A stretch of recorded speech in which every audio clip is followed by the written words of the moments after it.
5:37. Pardon us for the technical delays that we had. Welcome to the Historic Landmark Commission. Historic Landmark Commission is made up of citizens of the city who are appointed by the mayor, confirmed by the city council. We have three primary duties to make recommendations to the city council on policies and ordinances related to preservation in Salt Lake City. This includes the designation of local historic districts and landmark sites. Two, we are a certified local government. We provide input to the Utah State Historic Preservation Office, SHPA, regarding National Register nominations within the city. Three, we're charged with reviewing and making decisions on land use applications for properties that are located within the Historic Preservation Overlay District. This includes design review of building alterations, demolitions, economic hardship requests, construction of new buildings, special exceptions, and historic building relocation. It is up to the applicant to present their project and provide evidence that shows how the project complies with the standards, specific standards of review. Planning staff is here to help us know why we are reviewing an application, what standards we need to use in making a decision, and point out the key issues. The role of the public is to help us identify the issues and impacts of a proposed project, provide input on how they think the project complies or does not comply with the standards of review for which the Historic Landmark Commission has authority over. On items where the City Council is the decision maker, opinions may be considered. Our goal is to have a welcoming and safe environment for everyone. I won't read the rest of these because we're on electronic, but I am to read an additional declaration statement. I, Mike Vela, Vice Chair of the Historic Landmark Commission, hereby determining that conducting the Salt Lake City Planning Division Historic Landmark Commission 1st of April 2021 meeting at an anchor location presents a substantial risk to the health and safety of those who may be present at the anchor location.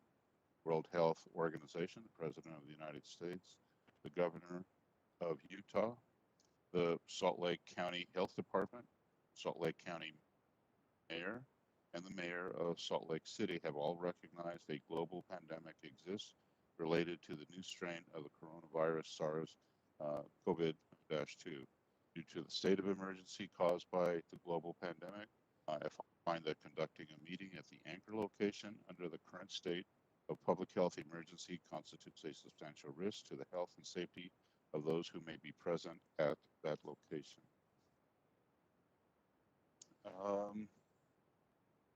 Okay, so the following order is what I'm going to do is announce the agenda, to approve the minutes, report by the chair, and a director's report. So the agenda this evening is as shown is there's a public hearing on 68 B Street, minor alteration and special exception. And then there is a work session with two items, the Elks block redevelopment, cultural landscape report, CALRS. Any modifications requested concerning the agenda order? Seeing none, let's approve the minutes of the 4th of March 2021. Can I have a motion regarding those minutes? I move to approve. Okay.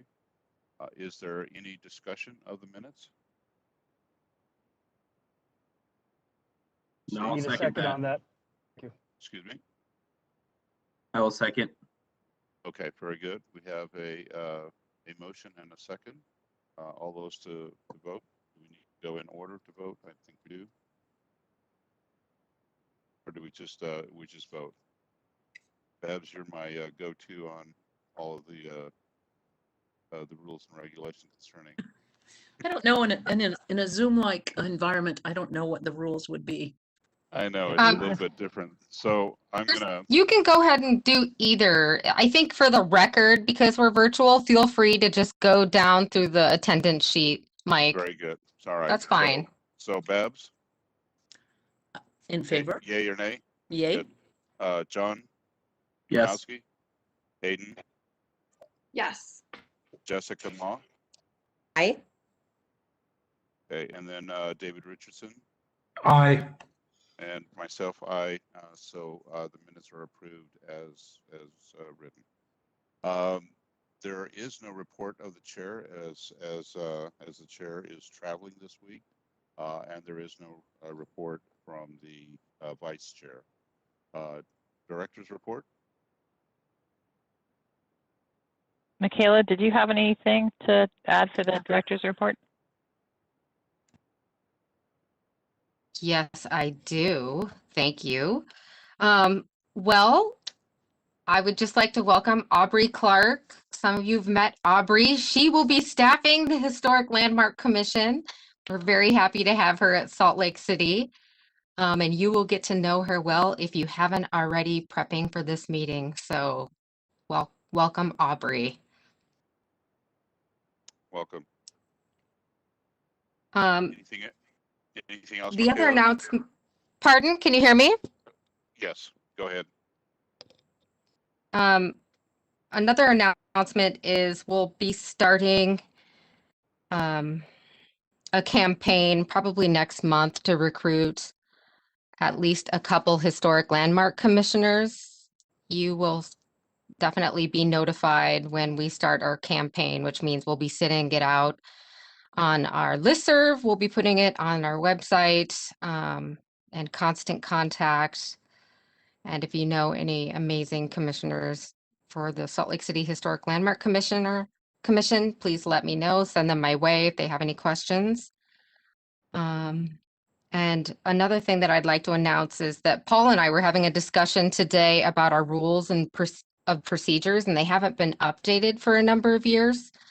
We're going to take a look because there's some parts that perhaps we've never followed, or we're not even quite sure what they mean. So we'll be doing some updating. You'll see that on the agenda. We won't just spring it on you, but we're going to take a look at our rules and procedures in the next month or so. And that's all I have to report. Thank you. Very good. I believe next are any public comments. And know I Cindy. believe Cindy Cromer is interested in speaking during the open public comment period. Hold on one sec, Cindy, and I will unmute you. Go ahead, Cindy. Hi, thanks. My comments have to do with your last item, the work session. So I'm sort of taking a privilege here, but I am concerned that this proposal has not gone to the public where there might be input, and I'm concerned by the time it comes back to you again, it will be very far down the road. So this is the third city staff person, and Nancy is highly qualified to be doing this work, but this is the third city staff person who's tackled this project. I've been on it as a volunteer for almost 25 years. And it is incredibly important to identify the historic features in publicly owned open space, obviously so they can be protected. And number two, and this is one I'm probably best qualified to address, since Rick Graham is no longer employed by the city, is the cost to the city of heading down the wrong path. And that usually occurs when public utilities or parks wants to do a project in publicly owned space. And the costs have been staggering. And we really need to address these guidelines so that we're not wasting public funds. It is of concern to me that Gilgal in particular is not on the list, that the 60s mini park behind the Utah Retirement System building is on the list. And I recall that was the site of a 3-story historic walk-up. And I don't know why that's down there as historic open space. The geo-antiquity on the Bonneville Bench, which is the basis for natural open space, is not on the list. And the effort that I've worked on most recently for 2 solid years, the City Creek Islands at 4th Avenue, is not included in the Memory Grove Freedom Trail analysis. And finally, the 2nd South medians are not in the Central City Historic District. They're in the Bryant extension of the East Side District. They're in a National Register district. So I have concerns that the public process, particularly with the pandemic and underway, has just not been robust here. This is the first I've seen, and it's a work session where the public can't comment. It's critical to address the sites which have previously been a source of contention. And I would say the number one is Liberty Park. And then also ones which the staff report outlines, which are likely to experience pressure from development. Thank you very much. Thank you, Cindy. Thank you, Sydney. Cindy?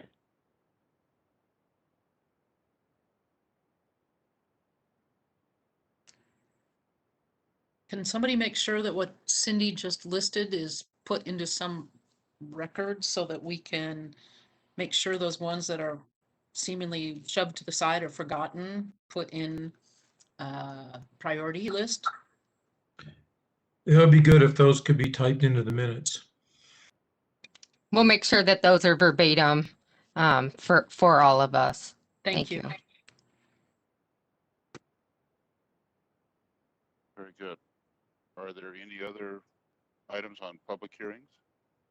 I don't see any other hands raised in the attendee list, but just for anyone joining us, if you do wish to speak to the one public hearing that we have coming up, there is a little hand icon somewhere on your screen. It's kind of like a stick hand. Each finger is like a little line. Not the greatest icon in the world, but that's what we have. So if you can find that and raise your hand, we will look for you in the attendees list as interested in commenting. That said, I don't see any little hands in the attendees list at the moment for the open public comment session. So I think you're good to close that. Very well. Let's do so. And I believe the first item is 68B Street Minor Alterations Special Exception. First, we'll start with the staff presentation. Thank you, Mr. Chair. And thank you for your patience earlier. Molly, do you mind throwing me? Oh, wonderful. Thank you.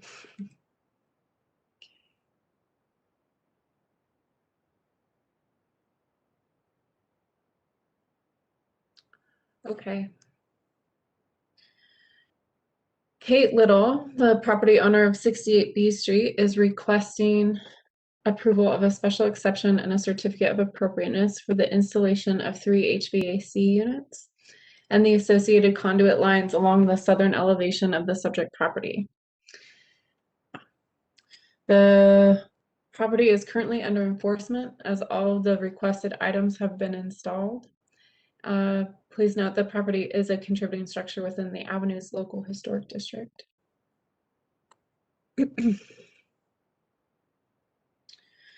The property is a 3-flat and is adjacent to the Madeline Choir School to the west and residential uses to the south, north, and east. As illustrated in the following RLS photo, the property has had minimal modifications over the years. As indicated in the staff report and the first slide, the property is under enforcement for installing 3 HVAC units too close to the southern property line, as well as the visibility of the conduit lines on the exterior of the structure.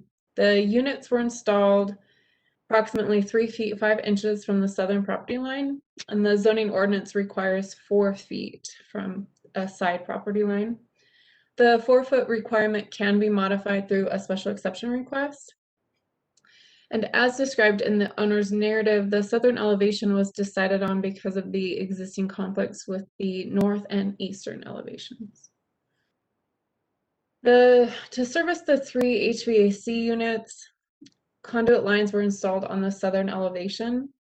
The conduit lines do run horizontal and vertical along the southern elevation, as seen in this photo. There's another photo of the conduit lines in the units. The applicant is proposing to install a custom fabricated metal covering over the conduit lines to minimize the appearance and visual impact. The fabricated metal covering will appear similar to a gutter system. The horizontal run of the metal covering will be near a fence line, which should further minimize the visual appearance of the covering. The fabricator provided the displayed elevation and section to illustrate the proposal. The metal covering comes pre-colored. This image illustrates the two potential colors. The identified key issues discussed in the staff report include the following: the mechanical and electrical permits. The property owner explained that she believed that the HVAC installer had pulled the appropriate and required permits for the work and wasn't informed of the issues until the property was under enforcement by a building inspector. Staff provided a chronological list of the permits and enforcement associated with the work conducted. In summary, the electrical permit was pulled and received for a service change. Then a code enforcement case was opened because the HVAC units were installed under the incorrect permit. Then a mechanical permit was pulled and received for the mini split system. Subsequently, the building inspector placed the property under enforcement for during an inspection. He noted that the permit shouldn't have been issued. While permits were pulled, incorrect permits were applied for and received. The installer went outside the scope of the initial permit, and the subsequent permit should have not been issued without a zoning review or a minor alteration. The second issue is moving the conduit lines. The applicant provided a detailed explanation, which can be found in attachment B of the staff report, as to why the lines could not easily or readily be moved to an alternate elevation or to the interior of the structure. This conflict is largely due to the configuration of the interior units. Moving the lines to the interior would likely require significant interior demolition.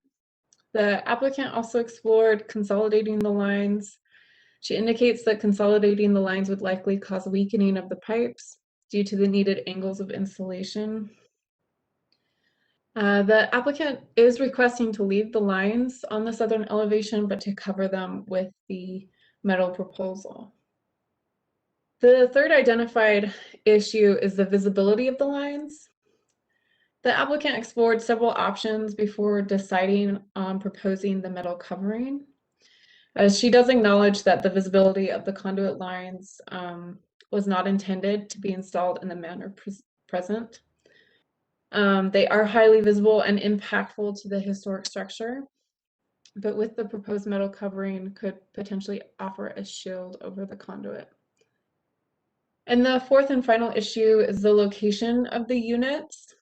A special exception is required due to the units being 7 inches too close to the southern property line.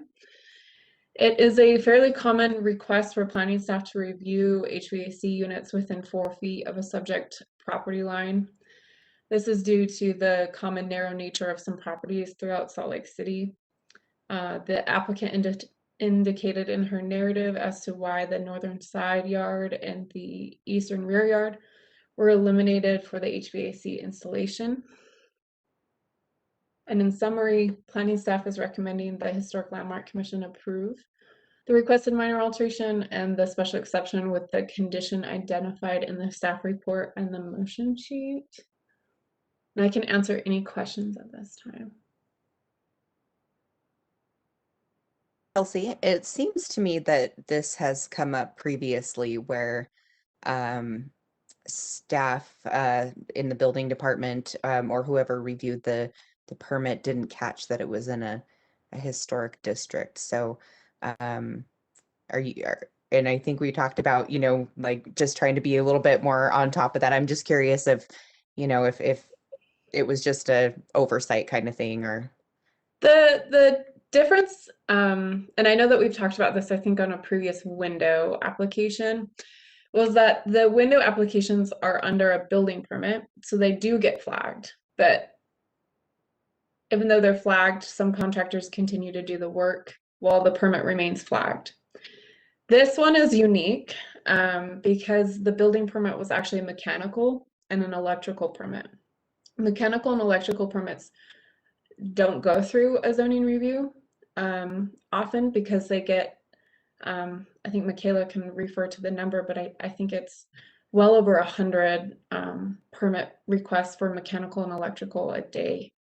And so they don't do a typical zoning review associated with those permits. And so I guess another piece to that though is you know, that 4-foot setback is pretty standard, not just in the historical district. So it seems to me that that should have been caught as well. Absolutely. Yes, and I met with building services and said, hey, let's have these mechanical permits be forwarded to planning. And yeah, they were like, it could be 50 to 100 a day. And so we're trying to find the balance, and then we're trying to find the balance between life and safety, and missing some work, such as this work that's done, that is more egregious. It seems that these issues are really coming up with more multifamily structures. And so we have asked that multifamily structures absolutely get forwarded to planning no matter what within the overlay. There's definitely some concerns down in building services that if 50 mechanical permits per day need to have planning review, that contractors just won't take them out anymore, won't take out Makes the sense. permit. Yeah, that makes sense. Thank you. So we'll see how that goes. Thank you. I have a question.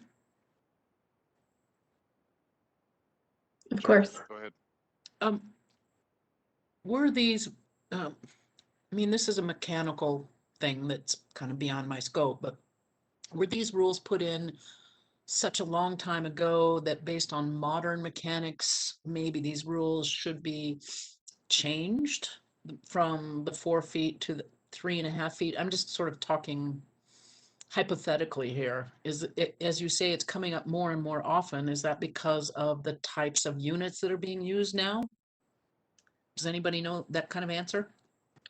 I can talk to a little bit about the Salt Lake County noise ordinance pertaining to HVAC units because of this application. I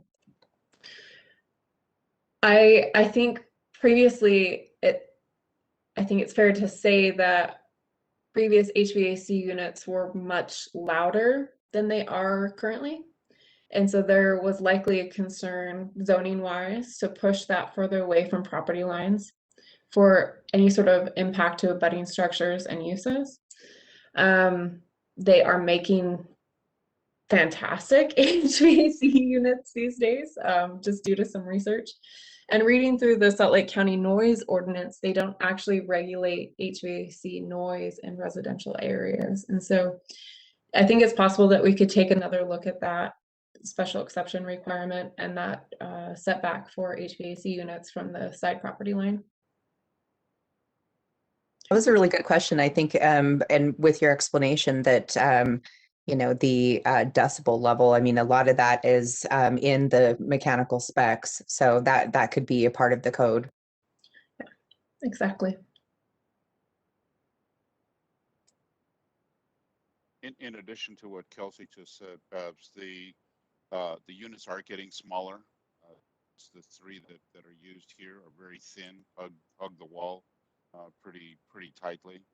So in comparison to the units that have been used 10, 15 years or so ago, they are much smaller and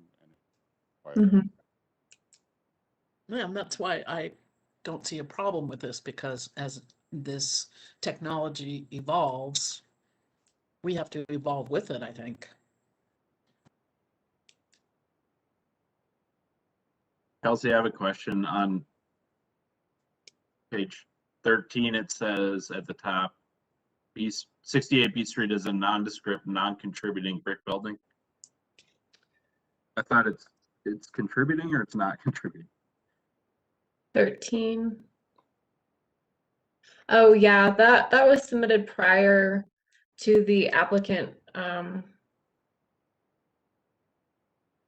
receiving additional information on contributing versus non-contributing status. In the ILS done in the avenues, it's a non-contributing building, but with the updated RLS, it is contributing. Okay, gotcha.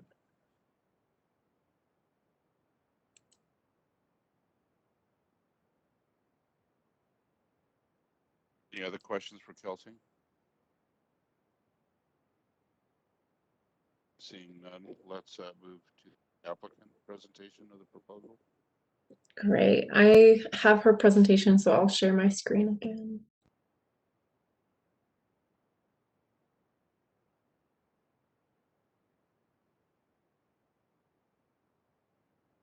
Am And I Kate, on? you are on. Yes. Okay, so thank you all very much for your time and attention this evening. I'm watching on my computer, but I'm called in and doing the verbal through the sound through my iPhone, so I hope this works. So we're discussing here 68B Street, which my husband and I have owned for about 27 years. Doing our best to provide some decent housing in this part of the neighborhood. So anyways, the issue at hand is our 90-year-old boiler. And this is the original boiler. It's a behemoth. I love this boiler, but it's time for it to go. And I would like to just give you a little bit of background to this whole project because we've been working on it at least a year and a half. In the fall of 2019, Harris Bedley was doing routine maintenance as they've done for decades on this furnace.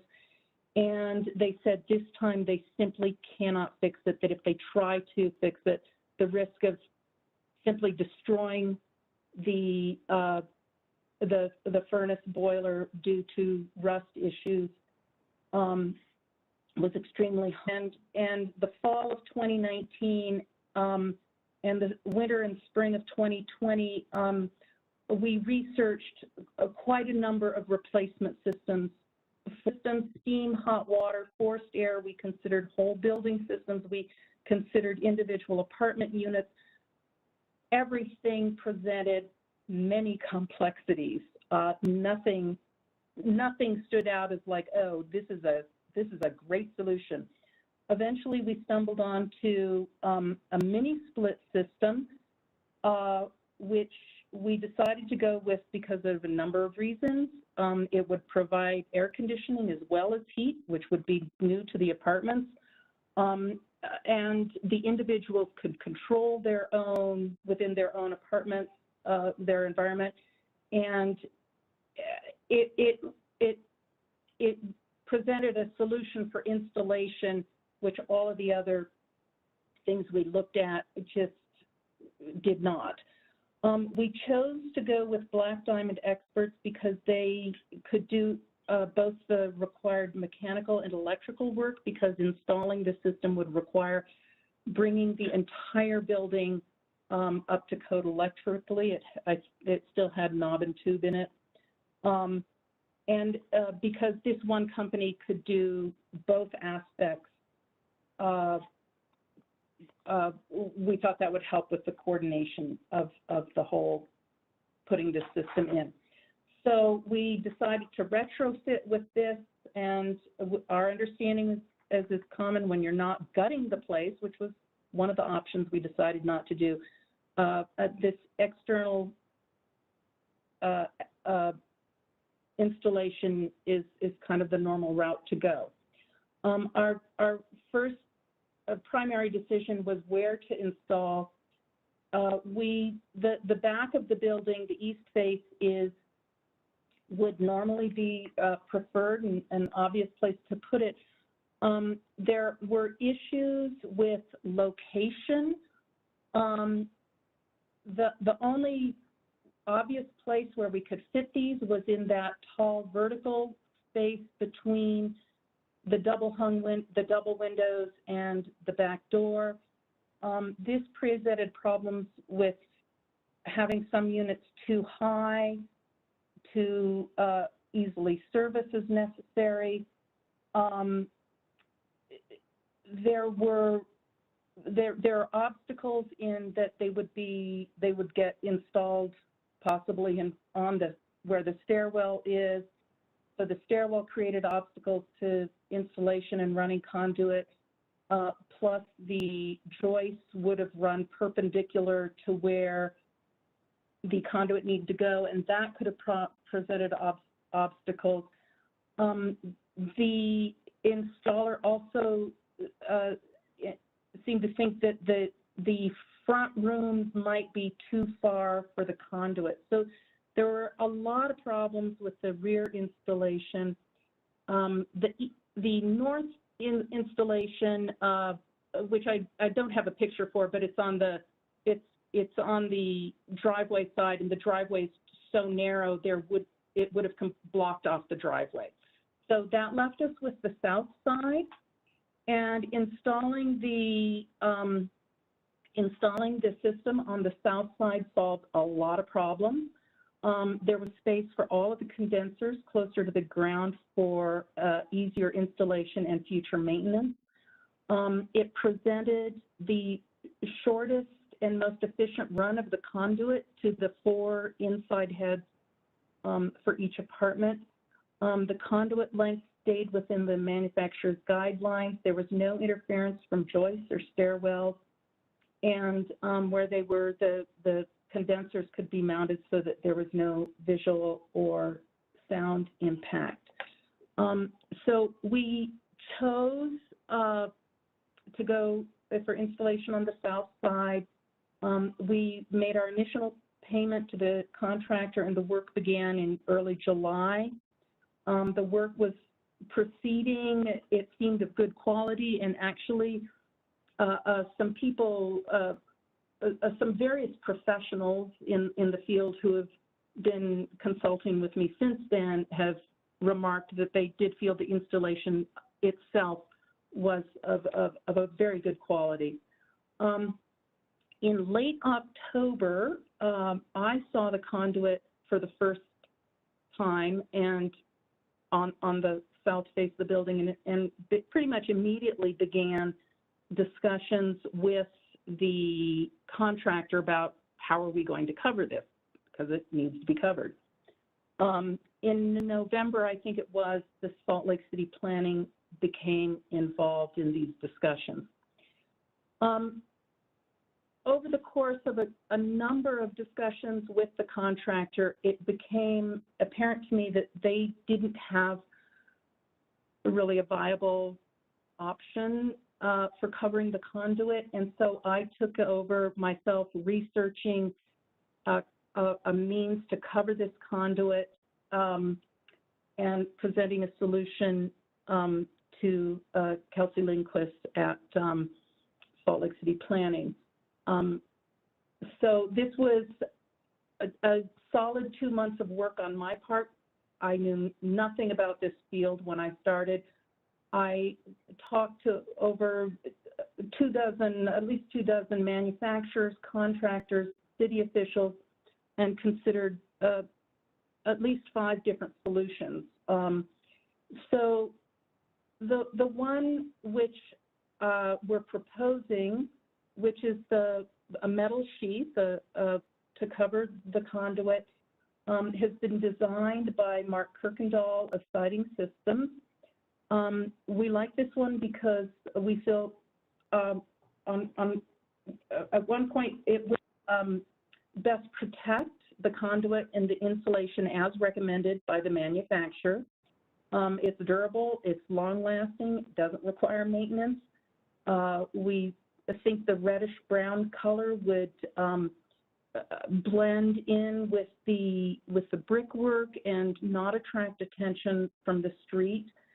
The horizontal are mostly covered by the fence, and the vertical should appear similar to gutter systems.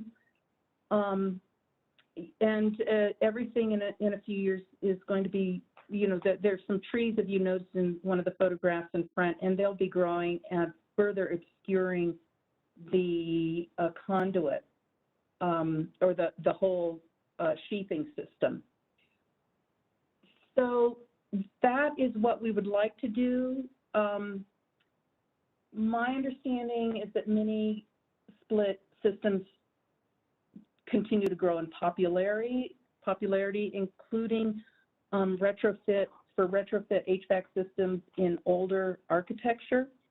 I think that the solution that I found for covering the conduit is a good compromise for installing complex mini split systems. And I've been told our building is one of the more complex mini split systems because it's trying to serve 4 rooms each in 3 apartments. But this is a good compromise for installing these on historic architecture to minimize the visual impact, and it's also, the price was reasonable. It was comparable to all of the systems of covering that I found. So just regarding the whole mix-up of the permitting process, you know, I do want to just say that 2020 was our COVID year when everything went awry and everybody was working on the fly and people were becoming exhausted. And in this context, the permitting process for 68B scrambled. And so we're here today trying to set it right. I do believe that all parties involved in this process have acted with good intentions and that due diligence has been done by everyone involved. If the permitting process had worked as intended and all permits had been obtained in advance, I think the final design and installation of this HVAC at 68B would not have differed significantly from what the system to stay in place as installed with the proposed covering. And that is my notes.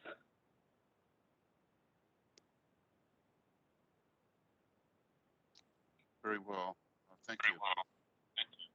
Are there public hearing comments concerning this presentation? I'd just like to ask a question. Certainly. If they have spoken with the neighbors that would be directly affected. Is that question to myself? Am I on? Yes, please. Yes. There has been limited direct conversation. We have made attempts to keep them informed. I will just say that it has not been easy conversation. I do understand that the neighbors are concerned about the HVAC system, and they've voiced their concern to us and to the city. I do believe that the system as proposed in the covering would mitigate the visual issues, you know, as we're in process to completing this and meet the requirements of the historic district.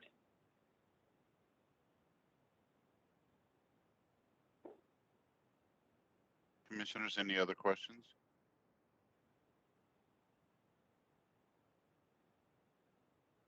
That are there public hearing questions concerning this presentation?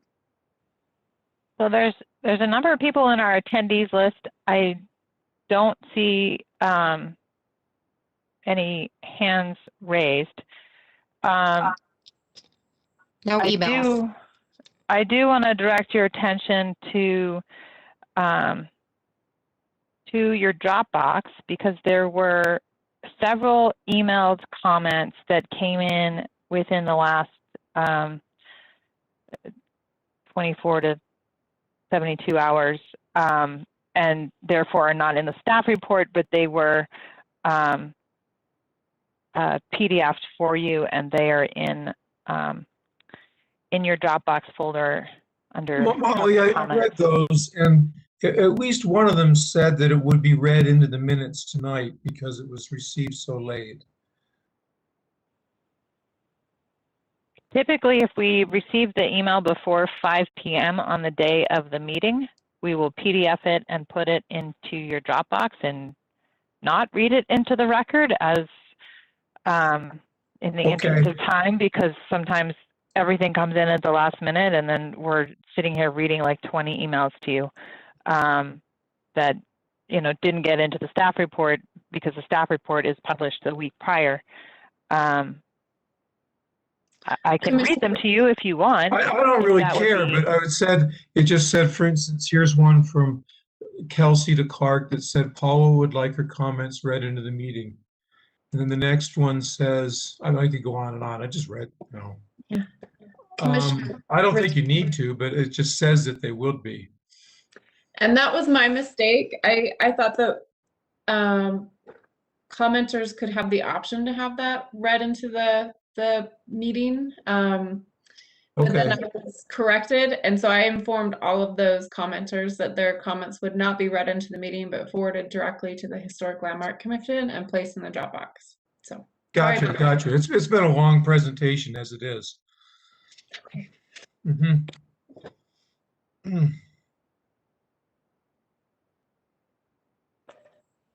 And I also have one other question. Certainly. One of the public comments was about the conduit. They felt that that needed to be changed or covered. And I note that the homeowners are trying hard to disguise or pick out a covering for these HVAC units that will, you know, not be as obvious of what they are. Is that possible with that conduit as well? But Babs, it seems to me from the drawings and the presentation that the bent metal is to disguise the conduit. Oh. Yeah. Okay. So the white conduits disappear behind this colored metal. Okay. That makes sense. The applicant could correct us if I'm wrong. Thank you. That is exactly what the conduit is. I mean, excuse me. The metal cover, that is exactly what it's all about, is covering the white conduit, because we don't want that visible from the street. You know, we don't want to attract attention to it. I wouldn't even want to see it from my backyard. So that white conduit will, once, I mean, this sheath is part of the project. So we're like 95% done with the project. The last thing we have to do is put up the sheath, and the conduit will no longer be seen. Does that clarify? It does. Are there any other comments from the commissioners? I have one of the public comments makes it seem like they are the neighbors to the west, because they're talking about their view of the building, but they don't leave their address. So I don't. It's this one from Renee and Jim Swayze. Are they the like? Can I ask if they're the neighbors to the west, or if they're the ones who are most directly affected? The neighbors to the south. Yeah, I think it's to the south, John. The west would be across the street. Yeah, the south.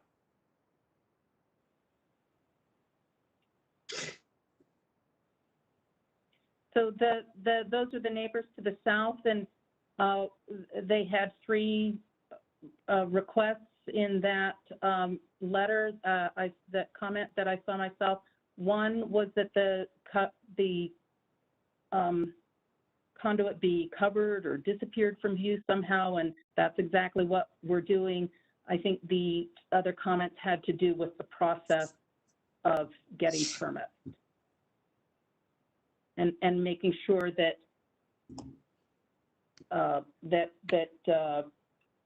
all the guidelines or expectations of historic landmarks were followed, even in retrospect, which as far as I can tell from the staff report, it seems that that has been done. Sounds good. Yeah, thanks. And I just wanted to comment that if I was seeing that correctly in one of the slides, that the electric meter is on that side of the building as well. And to me, it just makes sense then to have all of the mechanical on one side to limit the views, and the fact that the folks to the south already have to see the electric meter, I think it's perfectly reasonable to cover it. And I think the proposed idea is more than acceptable. If we have any participant or attendees who are interested in participating in the public hearing, we are looking for you to either raise your hand, and if for some reason that is not working, you can use the Q&A feature. But if you're looking for the raised hand icon, if you click participants, which should be down at, I think, in the bottom right of your screen. If you click participants, you'll see the participant list pop up, and there's a small icon that looks like a hand. You click the little hand, and then I can see that your hand is raised in the attendee list, and I can unmute you and call on you to participate in the public hearing. Thank you, Molly.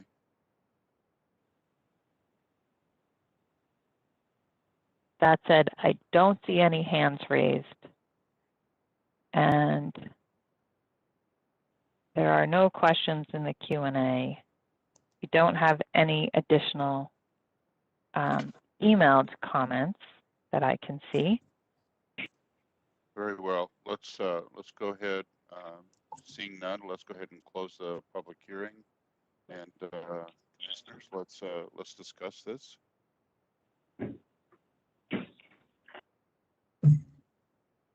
I'm ready to file a motion unless anybody has just anything to say ahead of that. Thank you, Jessica.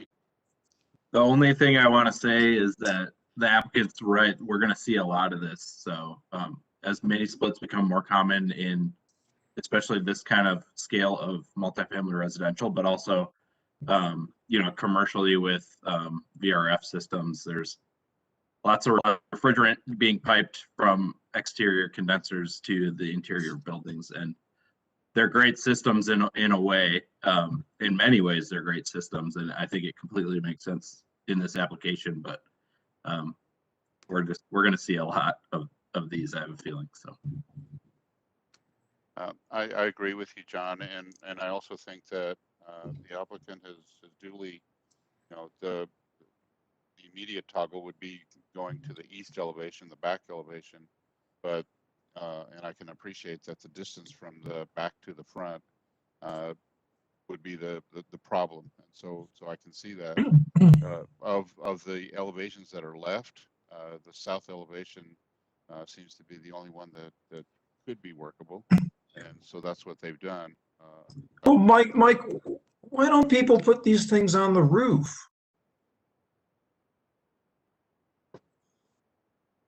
They could be on the roof, but I would think that would be more costly to do. Well, and it would be, sorry. Yeah, and I was just going to say, and the units themselves have to have air to breathe, so they would be sitting on the roof rather than kind of a within the roof structure, because of that need to have outside fresh air. Well, roofs are typically outside of the house. Yeah.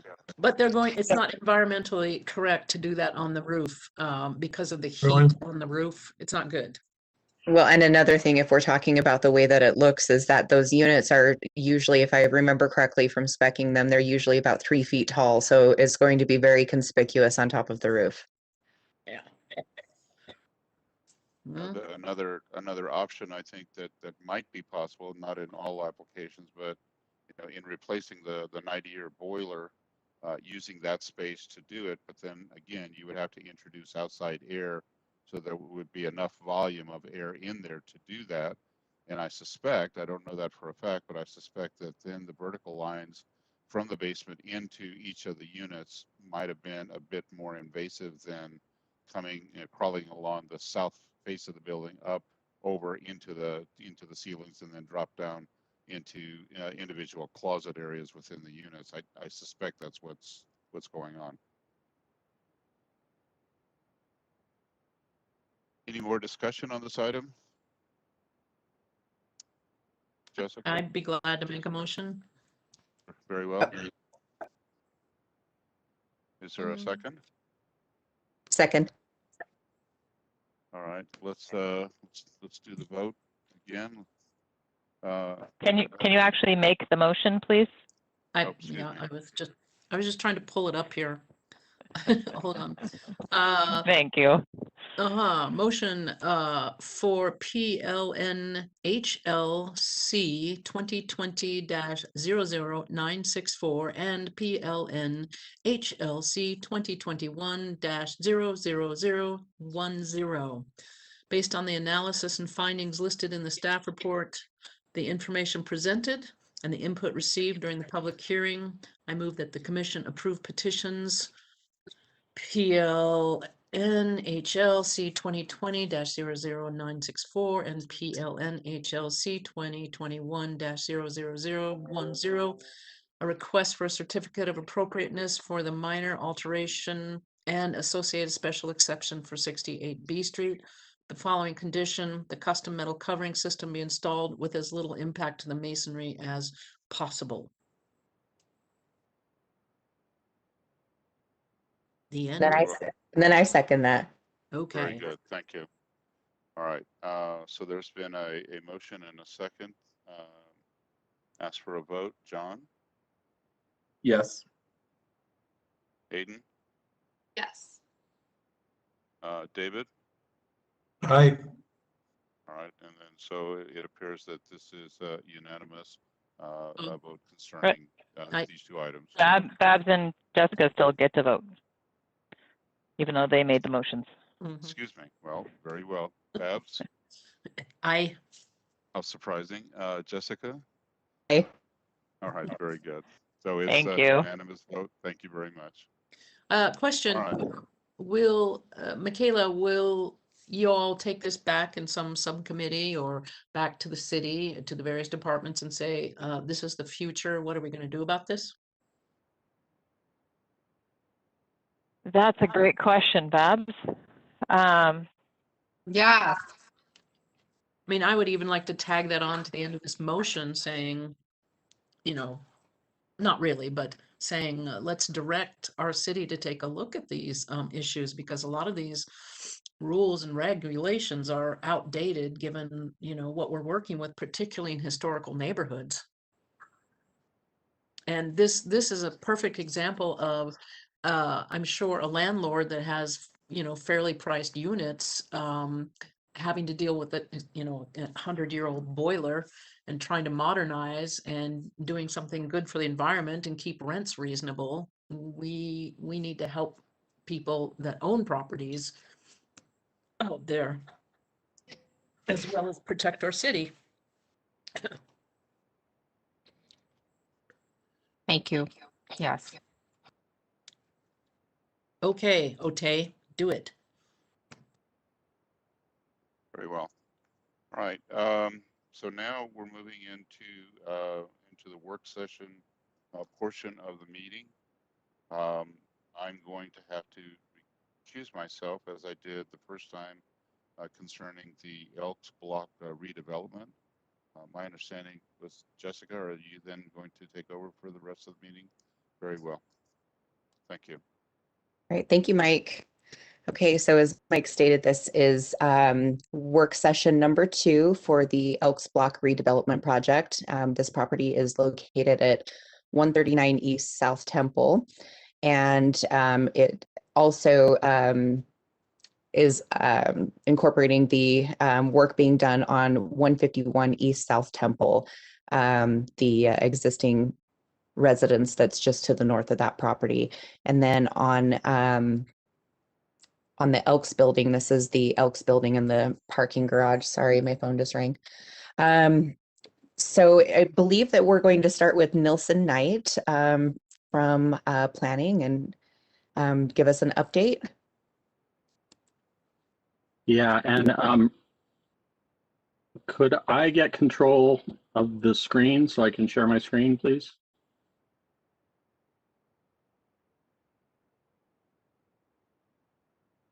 There you go, Nelson. Yeah, nice bow tie, by the way. Thank you.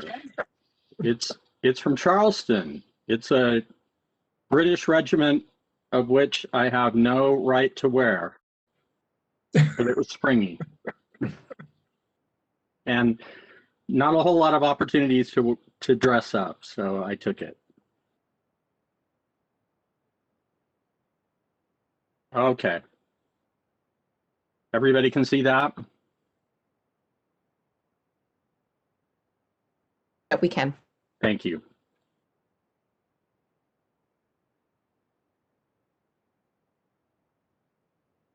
Okay, this is the second work session of two that are planned for this project. You can see the formal language on the screen. It's an application for a project centered around the former Elks Club building at 139 East South Temple. It's proposed to include rehabilitation of the Elks building and connected parking garage, which fronts on First Avenue. New construction of a residential building on the parking lot at approximately 151 East South Temple. Rehabilitation of 6 existing contributing buildings between 124 and 136 East First Avenue, and demolition of the contributing building at 120 East First Avenue.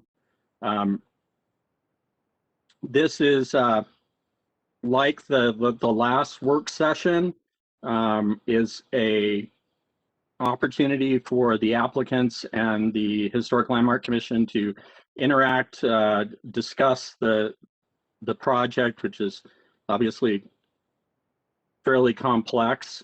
At this point, it's still a conceptual proposal.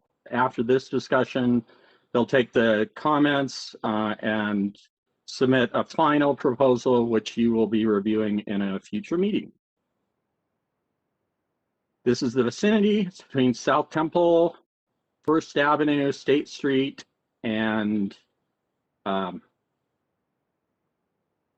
it's about 2.93 acres total, I think. This is the conceptual development plan that they've submitted.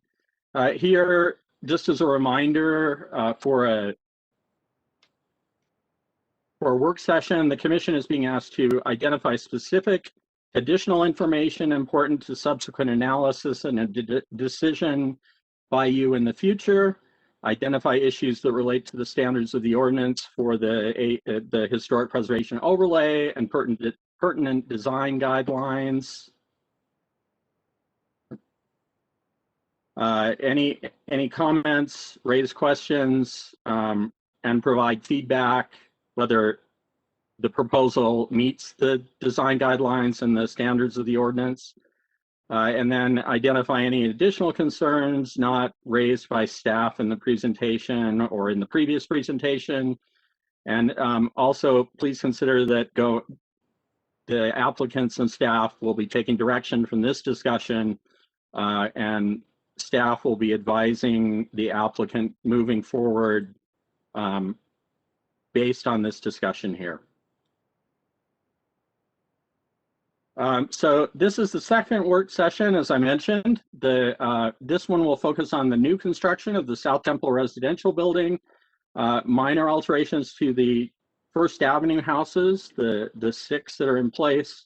We're going to discuss the removal of the rear addition at 134 First Avenue, and then a demolition of a non-contributing detached garage at 136 First Avenue. And then a final item will be following up on any issues raised during the initial work session. This is the first item. It's the new construction. You can see it outlined in orange here on the proposed site plan. The side of the proposed building on South Temple is approximately 0.6 acres of the total 2.93 acre project site. It has approximately 178 feet of street frontage along South Temple. On the north side of the lot, there's a 25 to 30 foot sloped escarpment that separates. You can see it back in the trees there. separates the lots along First Avenue from the lots along South Temple. You have a pair of buildings adjoining on South Temple. The one to the east is the 8-story Brigham Apartments building, which dates from about 1994. And then to the west is one of the project subject buildings, the Elks buildings, which is built in 1923 and is 6-story and is 6 stories in height. This particular site is zoned residential mixed use RMU, and that allows residential buildings up to 75 feet, and you have the latitude to modify the yard and bulk requirements as special exceptions. This site at one point was a parking lot for members and guests of the Alta Club across the street. And when the club moved their parking across to South Temple to another location, the current owners picked that up.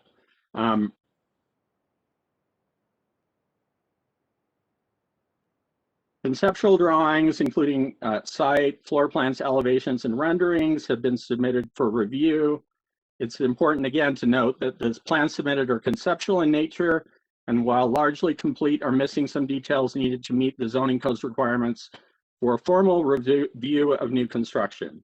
The proposed development is for the creation of an 87-unit residential building with structured parking on the site, currently used which is currently used for surface parking. There will be an amenity deck located at the rear of the property. The building is basically it's rectangular in shape, but then it has an L-shaped block of apartments above that platform.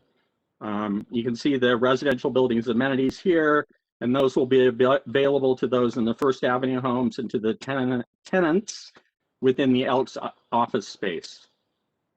As I mentioned, the building is a podium base with an L-shaped stack of apartments along double-loaded corridors aligned with the South Temple and then the east facades. You can see that the base and the cornice are evident on the South Temple facade with a 3-story base and 5 levels of apartments above. Bays of windows and balconies are aligned symmetrically flanking the bowed center of the building. The orientation towards South Temple and the steep grading of the site provides a buffer between the scale of this building and the existing buildings on First Avenue. And that's similar to the pattern established by the existing buildings along this portion of South Temple. In broad terms, as we discussed at the last work session, which I think you all attended, this new building would contribute to the realization of broad adopted city goals contained in documents such as the city's Avenues Master Plan, which is getting a little long in the teeth, but the city's preservation plan, downtown plan, and then its most recent full city applicable plan, Plan Salt Lake. Those items are listed in the memo. In staff's opinion, there are many positive aspects, I would say, of the proposed building design, and those in this case, because it is a complex project, are contingent upon the commission's approval of other significant aspects of the project. And those are the amenities or the positive aspects include being able to move most of the access to these buildings from South Temple to First Avenue, which, while it's a residential street, it does make sense a lot better in terms of topography and alignment toward locating that service and access building. It'll also allow an opportunity to create more residential right down in the downtown area.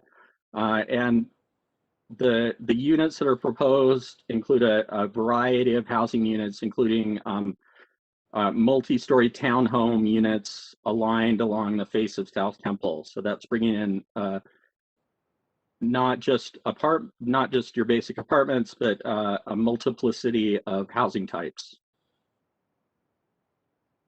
With the current design, those positives would require the proposed changes to the grade on the front facade of the Elks building and the demolition of 120 First Avenue, and those are outlined in orange here. The applicants have detailed several reasons why that's necessary. They're related to topography and providing service access at the rear. They're listed again in the staff memo.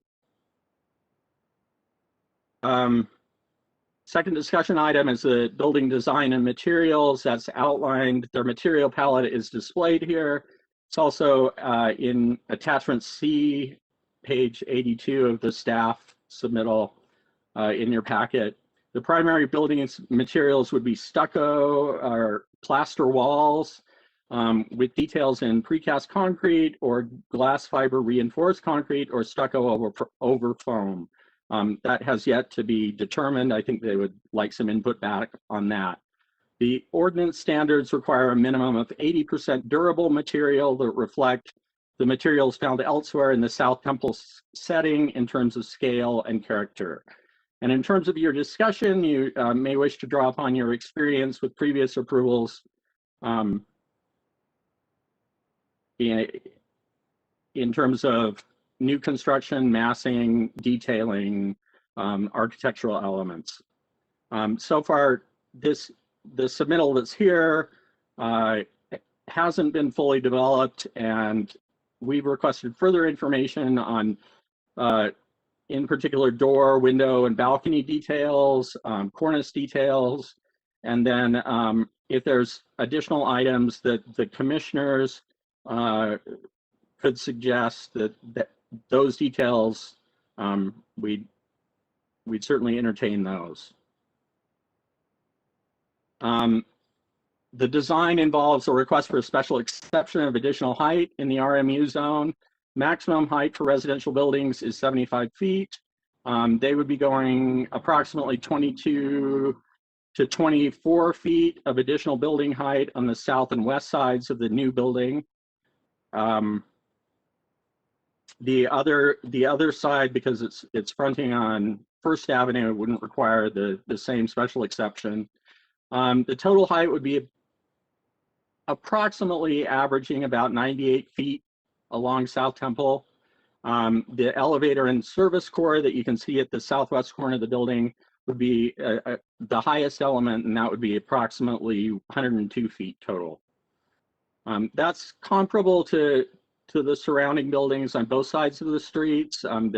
There's a little mix of scale there, but on the other side of the street, you have the University Club building and another proposed 8-story building that would take the place of the Carlton Hotel. And note that that side of the street is not part of a local historic district. The final piece of the project that we'll discuss is the proposed rehab of 6 existing contributing buildings between 124 and 136 East First Avenue. They're outlined in orange on the plan here. This is a streetscape collage. Note that this does not include 120 First Avenue. That's the building proposed to demolition. That sits on the west end of this block, so it would be to the right of the kind of coral colored 122, 124 First Avenue. In general, we've reviewed the submittal and determined that at this point, in principle, the work will meet the standards for alteration of a contributing structure in a historic district and the supporting design guidelines. Our observations include that the properties are all in good condition and their essential physical integrity is intact. The alterations appear to be minimal and compatible with the original buildings. Some alterations have occurred at the back of each building. They're additional photos in the packet. And those were usually to provide apartment access from the rear parking areas. The front-facing windows, most of them are original and remain in place, while many windows on the sides and rear of the building have been replaced. And in some cases, those replacement sash are vinyl or aluminum, but the window openings largely remain original and haven't been altered.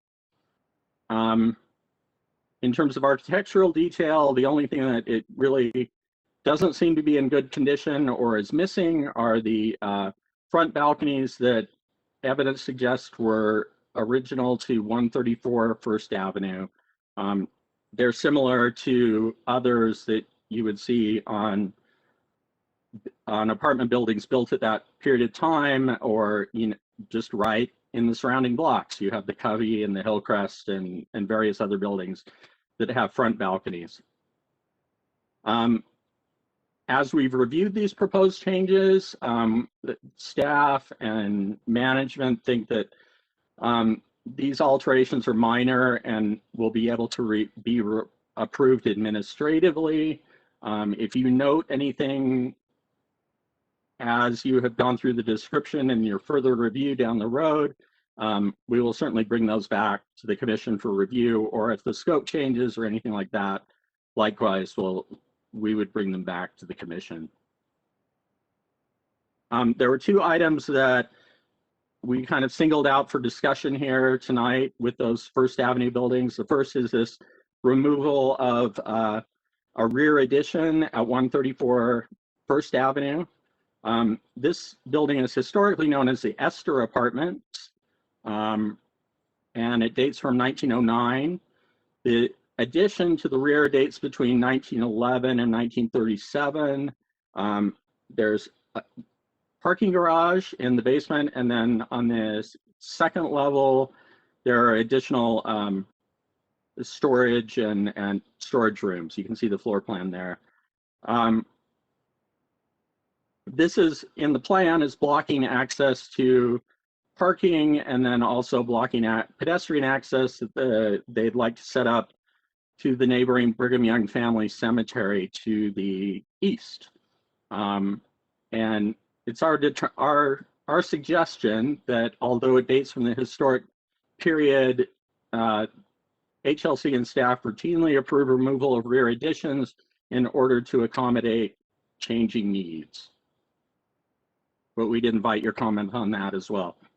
The second item of discussion here is there's a small garage located back at to the rear of 136 First Avenue. The original home dates from 1905. The garage, which is gable roof, PRI and their property management people really do an excellent job of securing their properties. And so this was about as close as we could get to getting a decent photograph. So I apologize for that, but it's a cinder block and wood-sided two-car garage. It most likely dates from, it could be from the historic period, but would be 1945 or later. And the 2013 Avenues Reconnaissance Level Survey determined this was a non-contributing outbuilding on the property. So we would likely issue a demolition permit administratively for that, unless there were concerns raised in this meeting. The one last item for discussion tonight is additional discussion. The applicants, I think, have a presentation as a follow-up, incorporating your suggestions on the Elks building alterations. And then if there are any additional discussion items on the 121st Avenue demolition, that's germane here as well. In keeping with the purpose of a work session, a reminder that the discussion is informal, conversational. As I mentioned, the applicants will be presenting something. We hadn't received anything in advance, so We'll let them show us as they show you. We had 3 emails received today regarding this proposal. They all focus on the Elks building. They're included in your Dropbox, I think. And but it's important to note that this is a work session. It's not a public hearing. So you won't be taking public comment tonight, but there will be an opportunity when the project comes back for final review. That will be a public hearing. So as part of that public comment, soliciting that, planning staff has notified the surrounding property owners within 300 feet, as well as the residents of the owners within residents of the buildings within 300 feet, a lot of apartments. And then it adjoins 4 community council chairs where the corners, like 4 corners down in southern Utah, the community council 4 corners equivalent is at State Street and South Temple. So you have the downtown, Central City, Greater Avenues, and Capitol Hill neighborhood councils. And they've all been given notice of this meeting. There is a online open house that follows the same format as our other open houses. It's basically a page with information on the project, asking for comment. That's located on our website. Going forward, the applicants will submit their final proposal. There's a list there of the items that will be required for approval as part of this project. And provided that goes well, the applicants and staff is aiming for a formal review at the commission's May meeting, which I think is on the 6th. That concludes my presentation. The applicants have another presentation and we'll take questions. I'll take questions now if you have any. Great, thank you, Nelson. Commissioners, do we have any questions for staff? No, Nelson, that was a great presentation. Thank you very much. It made up for the technical issues last time.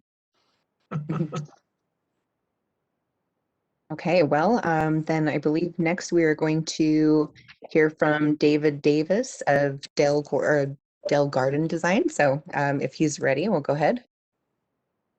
I am ready. Thank you. Nelson, thank you for the recap. And, we do appreciate being here tonight. I hope I didn't repeat too much. If you did, that's my problem, not yours. Okay. Some of the stuff I'm going to show this group tonight is similar to what you just showed, but I'm going to go through and I'll just zip through those fairly quickly.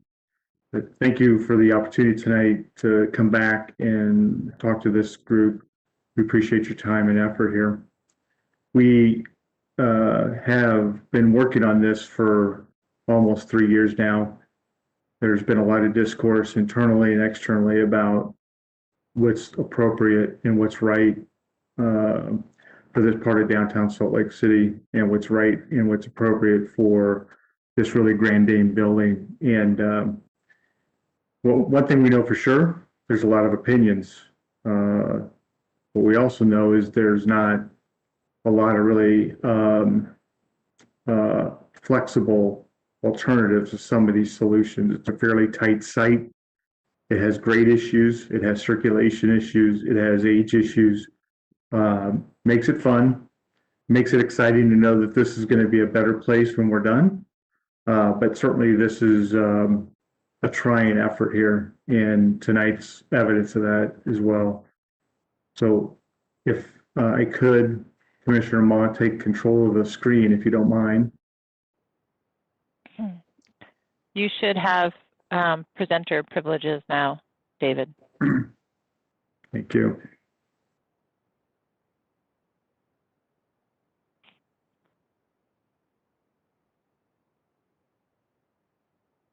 Hopefully you can see my screen. It's a little slow here. We can see it. Thank you. Thank you for confirming that. So I'm hoping to do this 10, 12 minutes. I'm going to go fairly fast. I want to be respectful of everybody's time, but you also have to understand that this is a really complex deal, and it's really important for this part of downtown to make sure we get this right. So I don't want to go so fast that I blur through details that are important and that you want to hear, but I also don't want to drag you through things that either you've already heard or you think are redundant, or you think that you catch when you read our 112-page application. So I'm happy to go through this. I'm happy to take questions at the very end, or if you want to stop, make me repeat or go backwards, I'm happy to do that too. I did want to recap for a moment. We did spend a couple hours together in March. We heard a lot of things. We heard a lot of suggestions. We heard a lot of positive feedback. And I wanted to make sure that we were clear about what we were hearing. The list of items that Commissioner, actually, who was, Kenton was actually the acting commissioner that night, recapped at the end of the meeting. These are the recap items that we had heard that through the level of discussion was favorable, even though there's debate and even though there's a request for more information and even though there may be challenges to some of the idea, I think there was a feeling that this list of items was the list of items that was favorable to the commission as actions that will be eventual when we get to the final public meeting for this project. But it included the favorable response to removing all the 1970s additions that were made to the Elks building, the removal of the elevator overrun that's not going to be needed anymore because the elevator and the core are going to be replaced in the building. The replacement of the non-original windows, which almost all windows are non-original at this point, and the addition of windows that will allow more ventilation and light into the parts of the building that were solid brick in 1923. We also heard that there was favorable response to the request for special exemption for height for Elks building, a special exception for height for the garage building. I showed you the updated garage design. It takes the existing garage, does a exterior facade enhancement. Landscape is enhanced on the roof. Landscape is enhanced around it, but it's the same scale, same size, same inside. And that received a favorable response. We did get questions and comments and concerns, but also a lot of favorable feedback on and I'm going to say need for the 120 East First Avenue demolition permit request. And it's fair to say that this entire team, the ownership team and our team, don't take these demolition permit requests lightly. We don't like to do this. Sometimes it's more necessary than we like. And in this case, the removal of the most recent house, the 1945 house, is required to provide access to the back of these historic homes into this new development. And it makes the most sense that that's the house and that's the structure that's removed. And I think this commission generally understood that. We did show the South Temple residential building, and we did feel like there was support for the special exemption for height and the request for removal of additions on the 136 building and the 134 building on First Avenue, as Nelson mentioned. And then we have some internal property line adjustments we need to make this happen. So what we're here tonight, as Nelson mentioned, discuss South Temple residential building, the 6 historic homes, and then we do have some discussion items about the Elks building and the south entry. And I want to remind everybody what our zoning is and was, as we discussed last time. Refresh everybody's memory. Nelson showed this as well, where the minor alterations are, where the major alterations are being proposed, and what the addresses are. We can come back to this if we need to. Mr. Davis, Yes. could I interrupt you for just a second? Sure. Fellow commissioners, do you I guess I don't know if I'm just forgetting this, but did we discuss, does anyone remember if we discussed the demolition of the addition to one of the historic structures, the 2-story addition? I don't remember discussing that. You know, Aiden, I don't specifically remember discussing that either, and it certainly was not in the very brief minutes for our meeting. So perhaps we circle back to that as part of our discussion tonight. Okay, I just. Babs, is that your recollection as well? I don't remember talking about a tear down of the second or the 2-story property. We talked about the 1950s property. Yeah, we may have packaged it in other discussions, but yeah, in all fairness, Aiden, let's circle back to that later. Okay, thank you. It is in our presentation, so we will see it again. It was in the presentation in March, and it may have, there's so much going on in that meeting that it's likely that it was maybe not covered to the depth that embedded in your memory. But it is covered again tonight, and I'll show it again tonight. Vision thoughts, the idea that the South Temple residential building is traditional classic. And when I show you the photos, remember that Eagle Gate is a mid-color stucco metal panel building.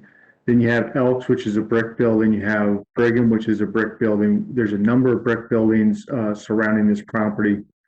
For diversity and contrast and distinction, that's why we were electing to go with a stucco or plaster and stone building to offset the amount of dark and medium color brick that we saw and kind of create a character that will stand out along South Temple. The Victorian and Victorian eclectic homes on First Avenue are original and will be retained and rehabilitated. We believe that the South Temple Boulevard Street is one of the greatest amenities for this property. It's a beautiful street, beautiful streetscape, beautiful trees, and it has a lot of history, and it needs to be protected. And this building is designed to front onto that boulevard with a proud elevation and not be subservient to the street, but really contribute to the street with great architecture in our mind. We also have an opinion about the way the buildings relate to each other. And as you're starting to learn, the South Temple residential building is residential. The Elks building is going to go from a fraternal lodge to multi-tenant office and remain office, but it's going to be commercial office. And then the historic buildings are residential, multifamily, and then there's a garage. So there's a number of uses here, but we are taking a position that we don't want to bring up barriers. We don't want to separate office from residential and residential flats to residential multifamily. We want to break down those barriers, connect the properties through landscape and pedestrian linkages, but we want to make sure that there's shared uses between them, and I'll explain that a little bit when we talk about the South Temple building. And we also want to recognize that the downtown is a major amenity for this property. We have amenities on site, but this is one of those types of properties that the amenities really are shared with things off property, and that is the downtown activities. Nelson showed you our site plan, the South Temple L-shaped building with an amenity on top of a parking podium deck, and then the residential on First Avenue here and the Elks building here. And when we get to the South Temple residential building, and this is first of 3 parts tonight, the South Temple residential building is the first part. Alta Club, what was previously the Alta Club parking, has been vacant for almost 70 years. It's been parking for 60 years, almost 70 years. It's raised to the street. It has that slope that Nelson mentioned, and it has 2 properties that built right on the property line. So Brigham to the east, and the theater that was added to the Elks building is built right on the property line. So it's really hemmed in a little bit tight in the sense that there's physical structures that make it difficult to try to figure out how to get in, get out, access, and serve these buildings. If you look at this, squint your eyes a little bit and start at the top left here, this is the lowest level benched into the ground, it's parking. And as you move across to the top is at the top of the bottom right side here. So we have parking on the back side of the building. We have common area uses, office, administration, mailroom, lobby at the street level that is in front of the parking that you can't see from the street. Above that is the first level of townhome.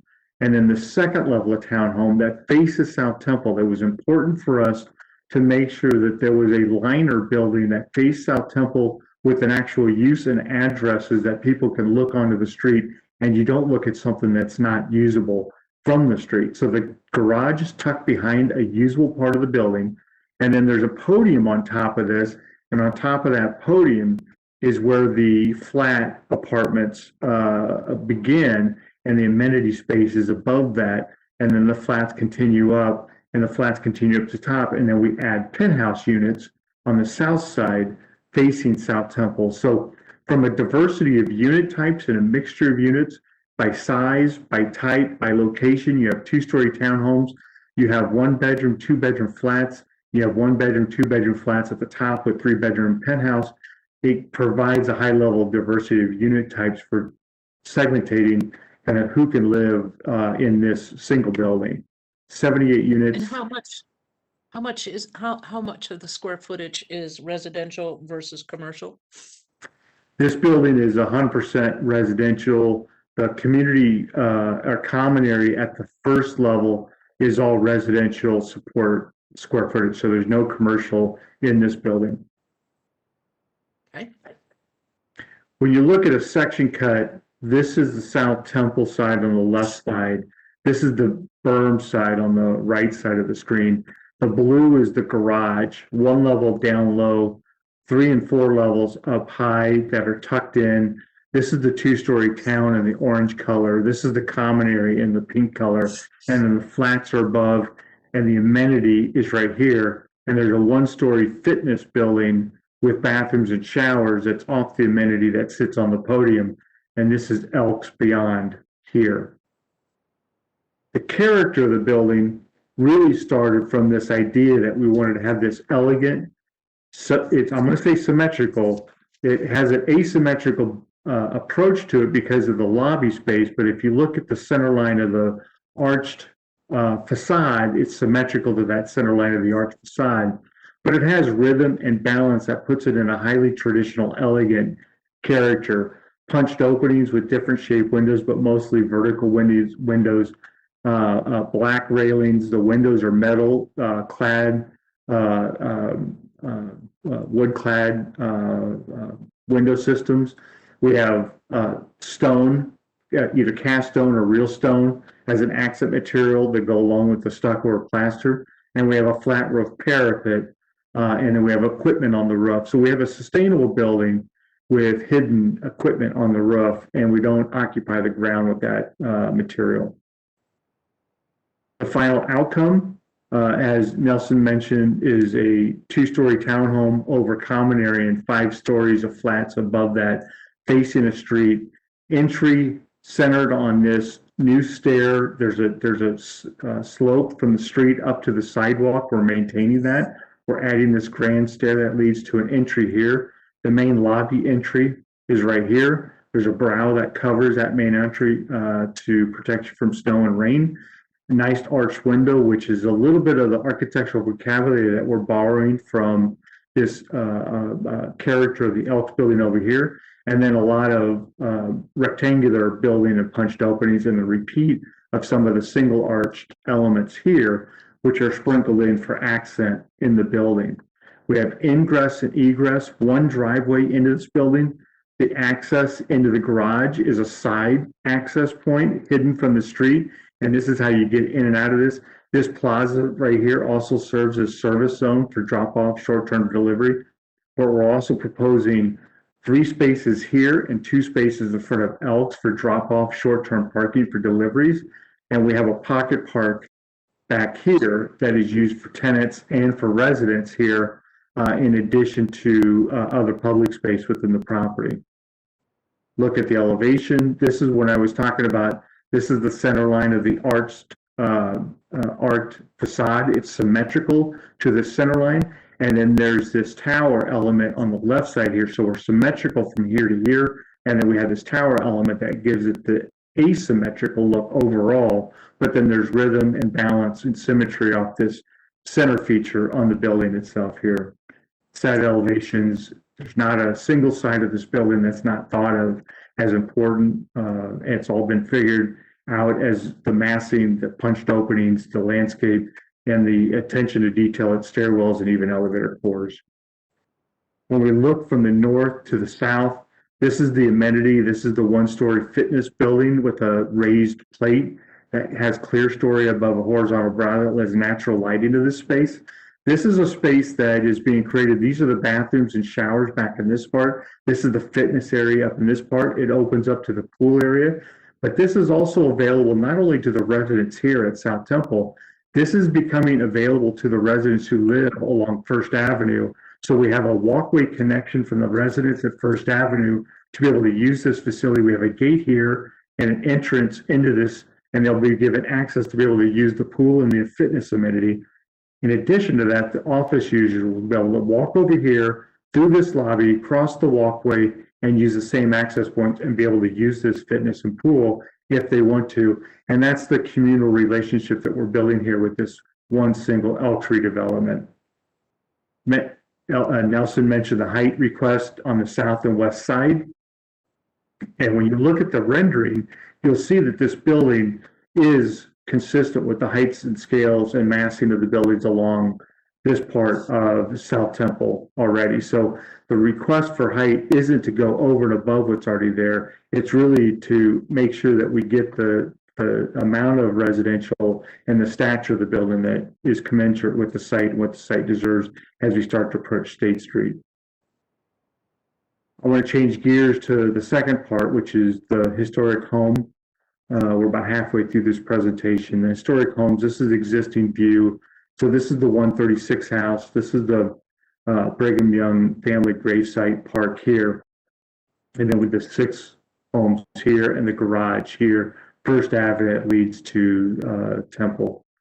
And then when we look at this, the architectural significance of this, as Nelson mentioned, some of these 6 homes between 1902 and 1909, Victorian eclectic and traditional bungalow character. Most of them were pattern book design homes. They have exterior massings that are relatively unchanged since they were built in the early 1900s. Some of the details have been changed in conversions to accommodate conversions to multifamily. Most of the windows and doors have been changed. Some of the windows on the fronts are the same, but they may be the same shape and size and divided lights, but they've been changed in material. The street presence and historical relevance is still valuable to the neighborhood today. The front yards are very interesting. They're beautiful. They're a little tired. They can be redone and refreshed, but the retaining walls are really beautiful, and they're going to be retained and repaired as needed. One structure, the 1945 structure, is a 1-story with a partial basement right here. That's the 120 house.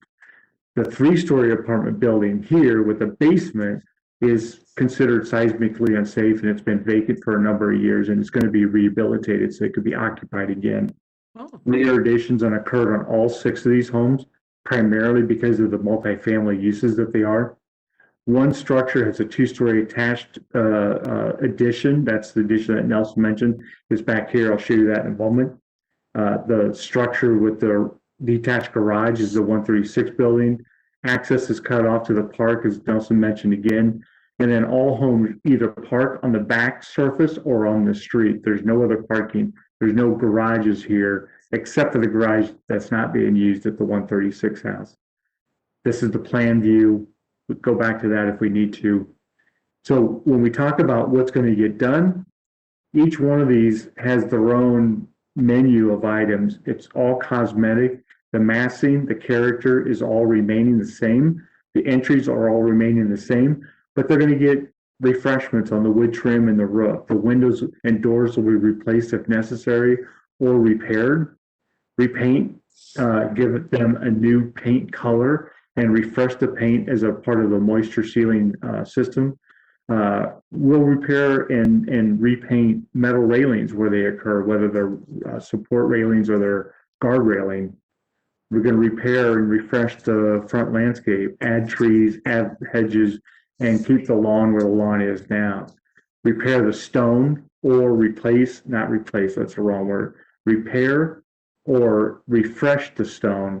And this is either stone or concrete in some of these. Replace the metal handrail or repair it as needed if it's not the code. And then add, we want to make sure we have good addressing and good porch lights on all these so that they can look dynamic at night as well as during the day. And then each of them are going to get renovated interior to make them better livable environments. So as I step through these, a lot of these are the same. www.utahrealestate.com/1731227. Hey, Babs, mute yourself.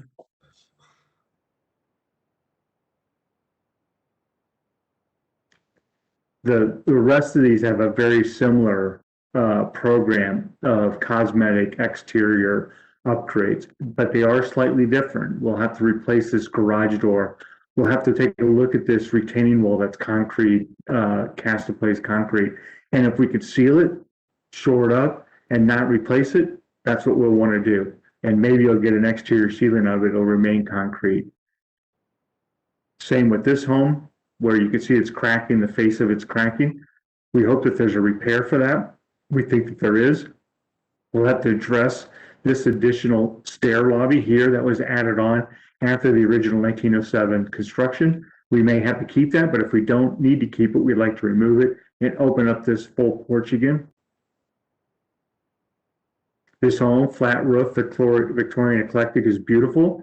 It just needs to have some cosmetic elements as well done. And this, as we talked about, making the seismic upgrades to the structure. This is the two-story addition that came in after 1911. There's no record of a permit between 1911 and 1937. We don't exactly know when it was built. We know it's brick and clapboard sided. We know it's storage. We think it was maybe carriage parking down here and residential units above, but that's as much as we know about it. It is blocking our parking. It is blocking our access to the park, and it has not contributed to the overall quality of the structure, and it's not visible from a public street or a public way. That's why we're asking for permission to get a demo permit for this portion only on this building. The 136 building, which is a beautiful bungalow brick building, has the garage in back that we also is not being used, also detached from the home, also is blocking our pedestrian access to the Brigham Young Family Cemetery Park, and has no real functional use and not helpful to the overall program for this home. With parking in this area, we'll be able to park adequately all 6 of these homes where they're underparked right now. Couple of rendering views. This is the existing scene as you see it now. This is the scene proposed that we're bringing to you as an idea. Upgraded garage, upgraded Elks, new South Temple residential, new color palette and landscape for the 6 historic homes, and the driveway access where the 120 home is right now. This is an existing view. This is a proposed view. And I'm happy to go back and forth. I can toggle back and forth all you want. Now, the third part. Quickly, I've got a quick question, David. As you're toggling back and forth, it appears as though you're painting existing brick. That's right. You may want to check the guidelines for historic districts to that regard. Thank you. We will do that. And the topic is it's painted brick now. And yes, we will check to see if the color can change. We're not going from natural brick to painted brick. Are you sure that 134 building isn't existing yellow brick? Is that, I don't think that's painted. You're correct, Commissioner Richardson. And we're not thinking, I'm sorry, you're right. You are right. Thank you for catching that. Yeah, so since it is not painted now, it's Yeah. highly unlikely that you'll be given permission to paint it in the future. And I am corrected on that, and we would not ask to paint that cream color brick.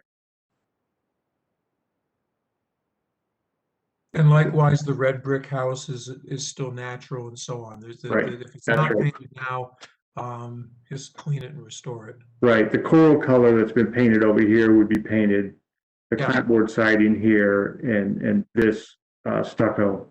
Yeah, I building. believe that's painted. Right. Mhm.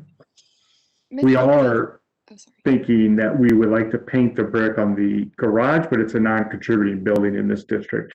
Right. And it's not historic brick. It's not a brick that needs to breathe. Right. It was actually, in general, a mistake before because it was, I think, trying to tie back to the Elks, which is a wrong move, obviously, because it's different than the Elks. Too late to come in, and we want to return it back to a complementary character, not competing with the Elks building. So the third item and the last item is this discussion about the entry into the South Temple, into the Elks building. And last week when we were, or last month when we were together, there was a lot of discussion about this stair and tunnel and berm assembly. And we've been looking at this for a long time. I don't think we have a paralysis looking at this. We're trying to be very open-minded about this. Our thoughts have ranged from keeping it, modifying it, relocating it, breaking it down, rebuilding it, breaking it down, using parts of it, to removal altogether. And what we keep coming back to is that this building has a functional handicap at the entry. It has a aesthetic value in that the 1923 stair and tunnel and berm are part of the original construction, but it serves as a major hindrance to ability for this building to function in the future. Our focus has been on maintaining the beauty of this, what we call this Grand Dame building, and say, can we keep this building, save the building, resurrect the building, and bring it to life and make it usable so we can all be proud of it again. And we want to be able to do that, and it's going to take a significant investment contribution to do this, but we need to solve this entry element, and that's what we discussed last month with this group. And we heard a lot.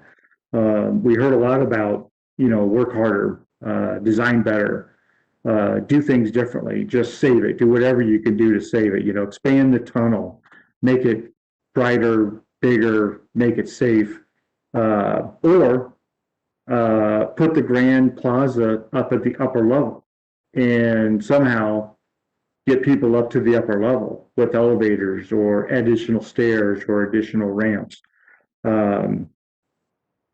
The options aren't great in our analysis. And what we'd like to do tonight is give you a little bit of thought about our approach and why we believe it's important to hear ideas, but also guard against making the next 100-year decision a little bit short-sighted for the function of the building. And that's me being able to say, we would like to continue to explore this idea that a public plaza is the replacement for this entry issue and problem for this building, and it's going to make this building better. And I'd like to give you a little bit more thought experiments and thought candy for this. Let me see if I can rotate here. What we did talk before, and I thought it was important to bring back, is this context of Scott and Welsh design and completed in 1923. I think you've heard that before. The north side of South Temple was lined with mansion homes originally. They were all built on these raised lots with stair access, and you see evidence of that, whether it's at the Mandolin Church or the Catholic Church, or even at Brigham now. You start to see the raised first level. And it's a throwback to the original design. But as we talked about last month, when you look at Eaglegate and you look at the Alta Club parking lot and you look at the Brigham, all four of those properties have some variation of no berm, or if there's a raised platform, it's not working very well. And so the idea of trying to keep the berm, keep the raised platform, keep the raised first level is now inconsistent with this part of South Temple, not out of the Elks actions, but actions adjacent to the Elks by others over the years. The symmetrical facade, the base, middle, top composition is classic. It's a little bit of three-part neoclassic and has a little bit of late period Sullivan style architecture, brick and terracotta dominated, square arch and segmented arch, which makes it beautiful. It's a little bit unconventional, but beautiful. And then at the back, there were brick garages that are no longer there that actually provided some private parking for this building. And it was a fraternal lodge where the lodge members would arrive through that tunnel originally. The original use was member-based, not open to the public. The ballrooms and the main gathering spaces were located in the middle of the building, not at the first level. Sleeping quarters were on the south side of the building. That's why there's a lot of brick walls on this building on the south side, because there's a lot of sleeping quarters up against these unopened exterior walls. The first floor, which is not the ground floor, not the street level floor, the first floor is where the social rooms were, and that was the floor above the sidewalk level. The basement floor, which is at street level, really only had the entry lobby and the staff quarters and mechanical rooms. There was no rooftop uses that were recorded, not even the original drawings or as a record of it. And that tunnel was actually had a person there that stood there and guarded the entry into the lodge and only allowed certain members into the building, not the general public. So I also wanted to refresh our memory about what's the overall goals of the city. These are the city's goals based on Plan Salt Lake. We are meeting all these goals. I've highlighted a couple, but there's a couple here to pay attention to. We are asking for a balance between preservation and the flexibility to change. We have to think about the next 100, 150 years about this building and bringing it back to life, and how can it be functional and valuable for its next generation. But we also want to recognize that the last one, the equity, pursue equitable access to privately provided services and amenities across the city. So we talk about a public plaza, that's publicly accessible. That's equitable public accessibility for all, not just for a certain few. And that's a benefit that the building doesn't currently have. When we look at the photos, we saw these last month, you can see the state of the current condition. And the current condition is evidence over, over 100 years of use, weather, and settlement in the ground. Now, bear with me on this. I'm going to go a little bit fast. I got about 4 slides here, but put down some ideas about why we think it makes sense to consider at the top what is now there and what is the proposal below as a public plaza. And what we like to be able to do is identify some of these items for discussion tonight. So I'd like to go through this, show you a couple of videos, then stop, and then open it up for your discussion. The ideas relate to this tunnel entry is really a remnant of this, what I'm calling a caste system for the citizenry, and that was, this is not a public access. This tunnel was access only for members, so only certain members of the community can actually go in there. And that's kind of this hierarchy that is appropriate in 1923, maybe appropriate generations ago, but increasingly becoming inappropriate today. And it makes it difficult to think about keeping that kind of hierarchy for a public building like this. The current standard tunnel system doesn't have an accessible route for the public entry to the building. Any solution that we come up with, all the ones that I talked about before, or what we've talked about, all has to solve the ADA access into the building. From the street to the sidewalk, the tunnel simply blocks the view of the building, especially from the sidewalk, but also partly from the street. The building is not a lodge. nor will it be a lodge. It's converting over to commercial office. It has been commercial office, but it needs to be functional commercial office. The arrival experience of the building, of the interior, is highly confusing. Do you walk into here? Do you walk into this front door here? Do you walk into the side door over here? Or do you walk into the side door over here? We need to be able to solve that.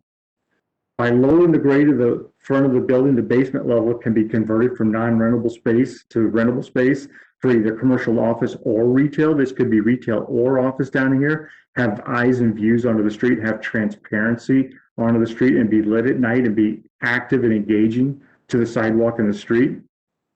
The public plaza at the sidewalk elevation, the Elks building has a better visual connection to South Temple. The grand aim of this building is given greater prominence to an important boulevard. The existing 44-foot tunnel is narrow and unsafe. It's unsafe for use. It can be redesigned to create a safer environment, but it would still be highly unconventional long tunnel into an entry to a commercial office building.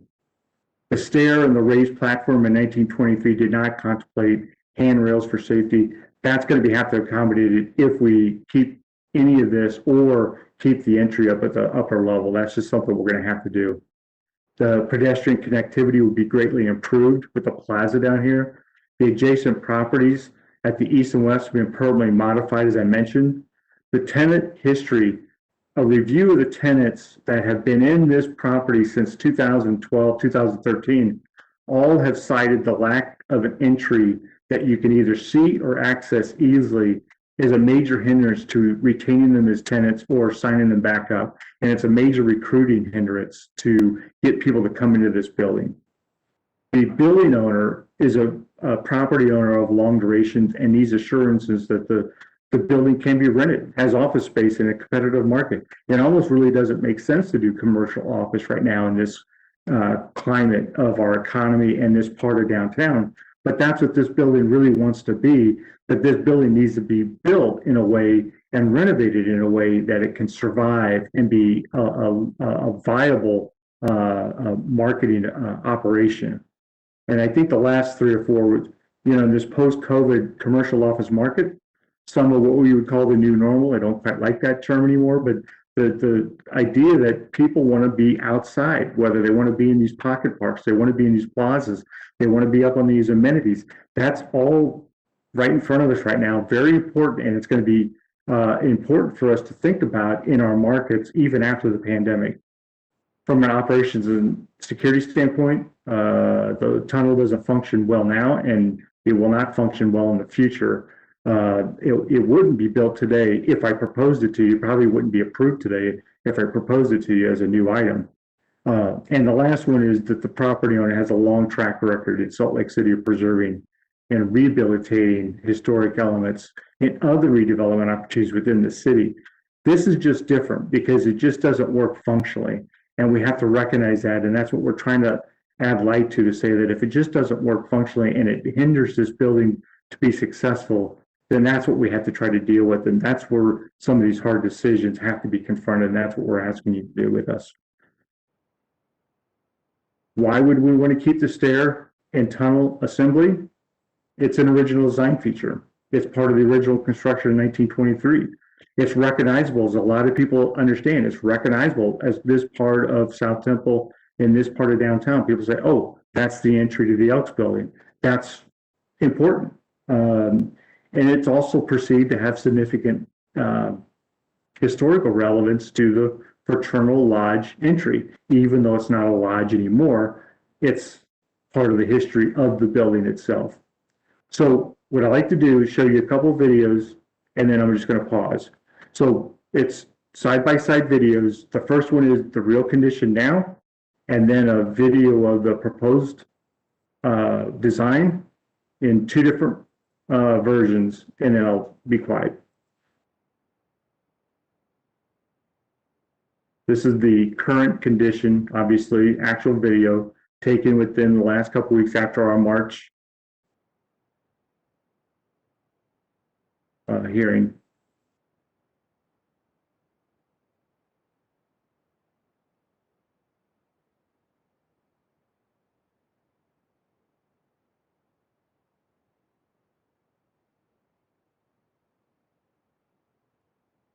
This is proposed. Very similar pathway of viewing this.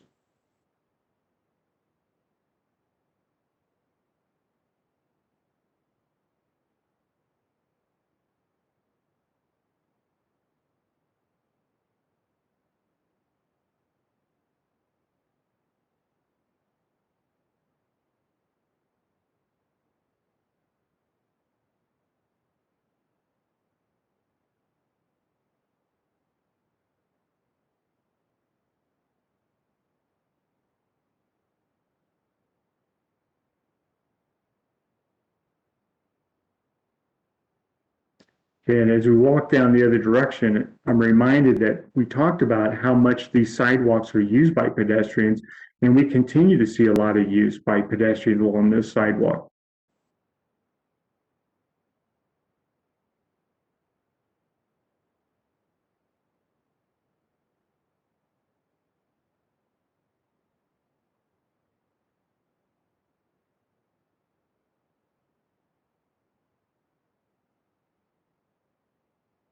And we're not trying to horribilize the condition. We're trying to be fair and unbiased about this and just say, matter of factly, here it is now, and here's what it could be.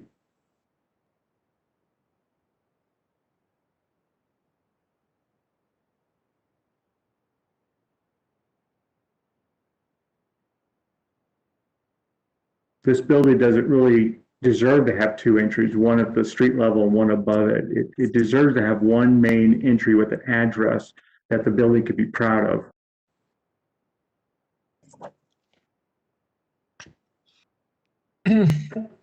We're happy to go back and forth and look at these in any way that you want to, but I'm going to pause there. That's a lot, and take questions.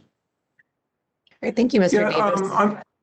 Yeah, could I ask a request, and that is, could you flip back 10 or 20 slides to the slide that says history of place? And just hold it there while we chat. Which slide, please? Keep going, keep going. So ways back. It says history of place. One more, do one more. Nope. Oh, geez, maybe we went too far. Yeah, oh, now we're fast forwarding backwards. Okay. What image? Keep going, you gotta go forward now.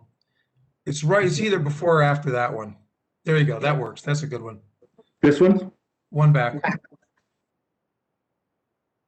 Perfect, great, right there. Let's just leave it right there and have our discussion.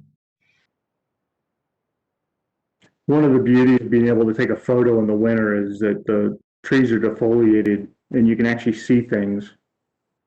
Everybody on this call knows that, you know, you see this in the summer and it's hard to see anything because of all the foliage, which makes it beautiful. But it's hard to have this discussion when you can't really see the stair of the building.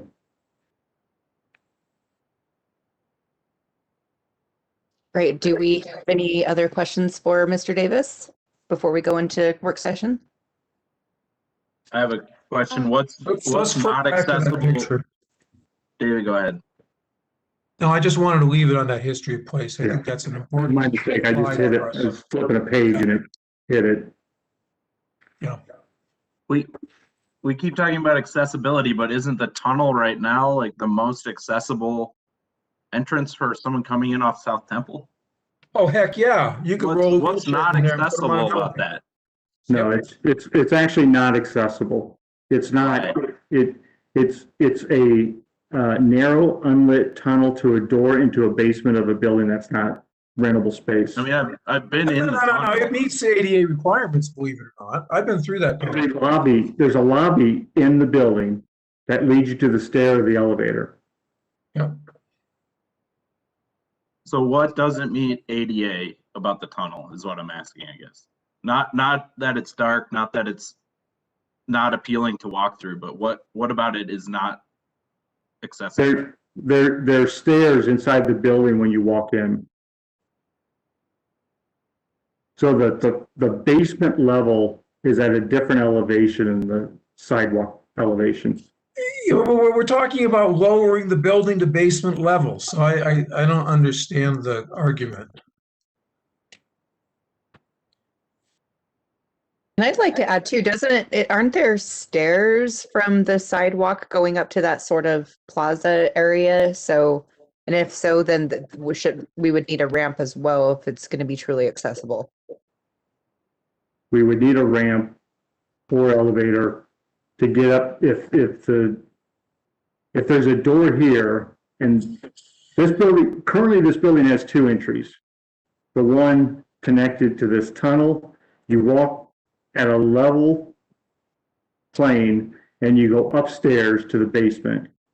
Or you walk up these stairs, walk across this platform, go up two risers, go to another platform, and then walk in that door. So yes, to answer your question, if this remained a door as an entry, we would have to do elevator, ramp, or stairs with guardrails and handrails to code. Even that 70s addition has steps going up to it. So that is literally right now the only accessible entrance into the building. Right. The tunnel's the only accessible way in There's now. the one on the side, on the west side, that has steps. There, I have to remind this group, there are stairs on the inside of the building. Technically, the only accessible route into the building is over here on the west side. Okay. That has steps Yeah, up but to you it. know, you can bring an elevator. You have to bring an elevator to the basement level to open this up to South Temple anyways. It just seems like a tangential argument.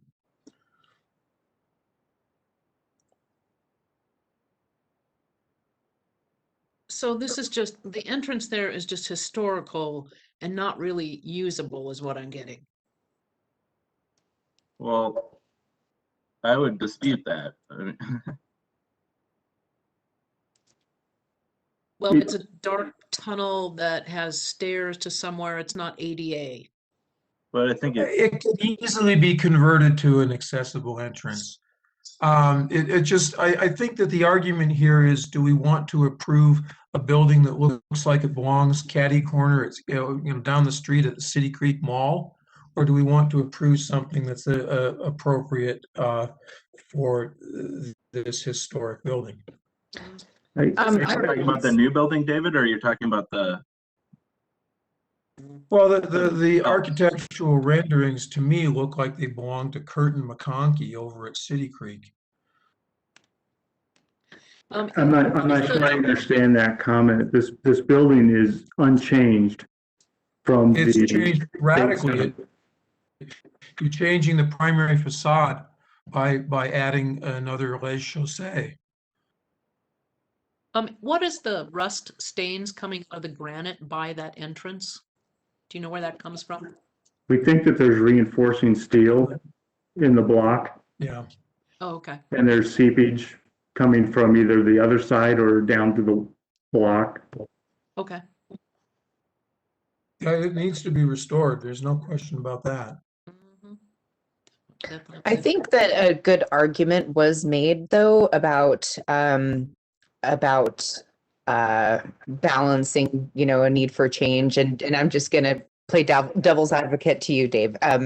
So one thing that I know that they have this gated off there, I could see that, especially with our growing homeless problem, that tunnel could become a homeless haven, and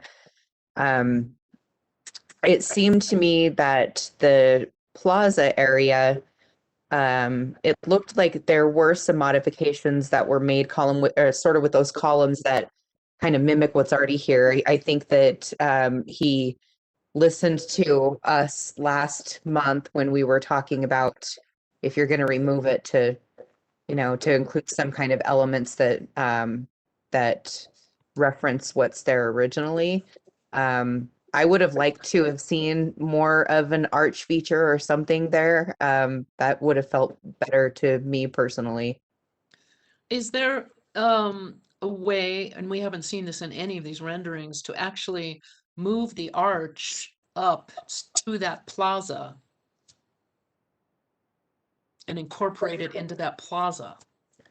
We looked at that, and I think there's a possibility with the existing arch. They're different shapes, but if you look at the way the columns come down, it frames a certain width that's currently terracotta. If you brought that down to the street level, that's a certain width between the brick and the terracotta. That's narrower than this opening here. And so when we take this element, and we actually did that, we took this element and we put it up against the building. You could do that. It looks a little awkward because the width of it and the arch shape is different than the one above it. So you'd have an arch and then an arch, and they're different proportions. And it didn't feel right. It felt like we were competing with this beautiful arch here and the divided light of the mullions here. And Well, if this, oh, sorry, Babs, go ahead. well, also, I just wanted to kind of move ahead. There are so many buildings and so many issues here. Are we just going to take them building by building and make decisions based on that? Or are we going to do it by the whole project? How logically are we going to do this?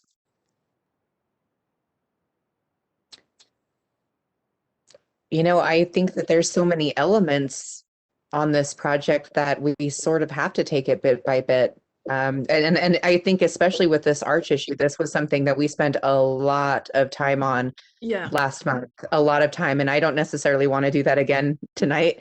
But I do have to say, you know, like I said, I think that there were some elements that were brought in, but you know, sorry, Mr. Davis, I know that you said that you felt like we were telling you to work harder and, you know, do so, you know, make magic, but you know, I feel like there could have been a little bit more attention paid to that arch element. And I do want to add also is, you know, if this arch was there originally, the architect had some intention with making that arch bigger than the building.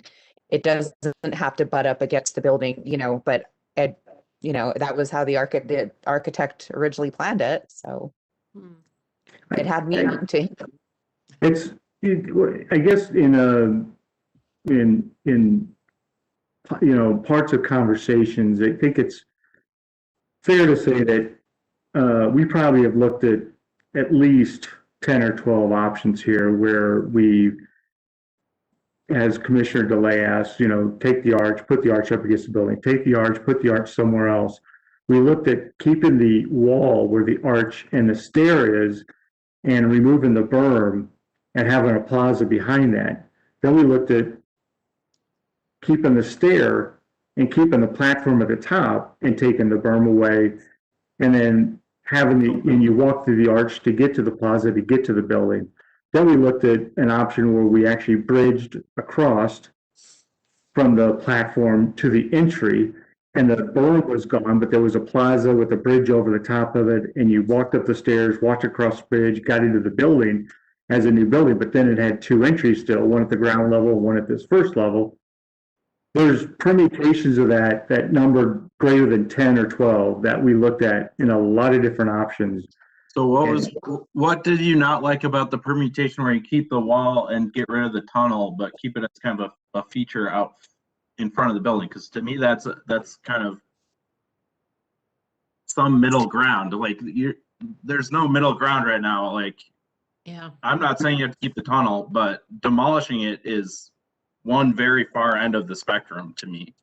Yeah, and I'd like to add that it would, if there were this many iterations, you know, I know how long it takes to do those high quality renderings. We could have seen a couple of those options at a lower quality, like something more schematic. It would have been nice to see some of those options just to see what it does to the fill of the exterior of the building, you know, in relation to the you know, the sidewalk. This is where I have to go into an area of conversation that's a little bit sensitive, because it's the sensitivity of it is that we have a property owner. The building itself, saving the Elks building, which in our mind is the biggest task, is saving the Elks building. Not to say that this is an important out front. This is extremely important, but we're not talking about removing the Elks building. We're actually talking about making a major investment in the Elks building, including changing and fixing the floors and the seismic relationship of the structure, making improvements to the rooftop. The tens of millions of dollars it's going to take to rehabilitate this building means that it really has to function well and be able to pay for itself over some reasonable amount of time. I just can't. Options, please let me finish. The options that we looked at that I started to mention, where we keep part of the wall, where we keep part of the stair, we add a bridge, we do this, we do that. At the end of the whole process, we looked at that and we asked ourselves, could we build that and make this building viable? Could this building rent well, perform well, and be safe? And when I say be safe, one of the responses to why that wall in the front, if the wall stayed either with a stair or without a stair, it creates a blind spot. One, it blocks the entry to the building. Two, it creates a blind spot behind that in a downtown environment that isn't exactly what you would want from a commercial office tenant standpoint, where people could camp out, sleep, hide out, especially at dusk and at night. So it creates safety issues that I don't think I would want to take on as a property owner. But at the end of all of those iterations, we kept coming back to, would you build it that way? Would it make sense to build it that way? And if you don't build it that way, we shouldn't go around promoting it as an option. So the real answer to, can we bring you the ideas graphically in renderings or modeling? Yes, we can. But the risk is that we're going to start talking about something that the property owner doesn't see as a real solution to solve for this building to make it a viable office building, and is very uncomfortable building any of those options at this point. And that's after an awful lot of analysis over the last 9 to 10 months. And that decision doesn't come lightly.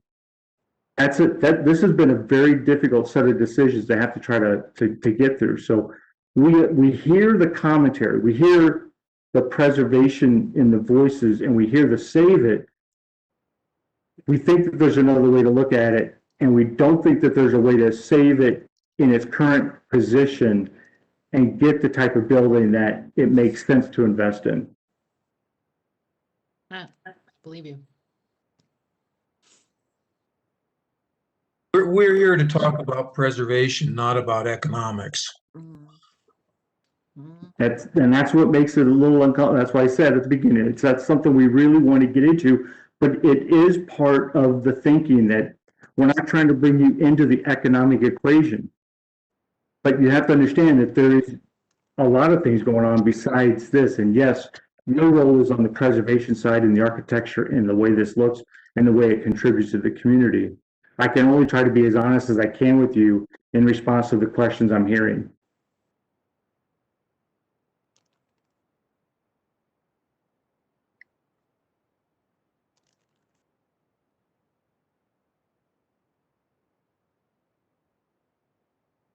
Jessica, you're muted. Thank you. Yeah, so I was just going to say that as far as the economics go, we don't talk about that here, and unfortunately, it doesn't really come into play with what we're looking at. You know, we're looking at historical elements, and you know, and we that's about it. So.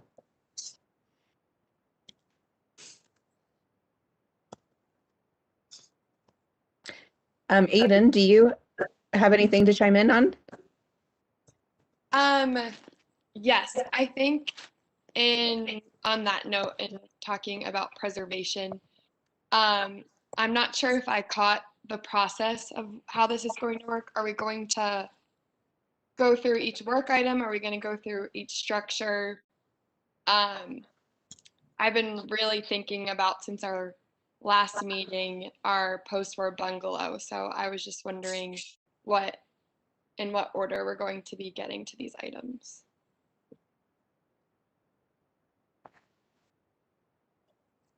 I think we should go through these items. I mean, I think we just landed on this because this was the last item that was talked about, and it's fresh on everybody's mind, and it was the one that we spent the most time talking about last week.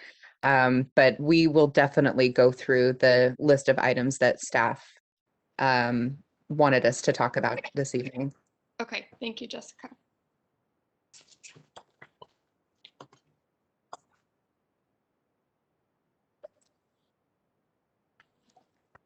I think we all know that it's a really significant, complex project, and we kind of debated amongst ourselves as to how to approach this in terms of discussion items.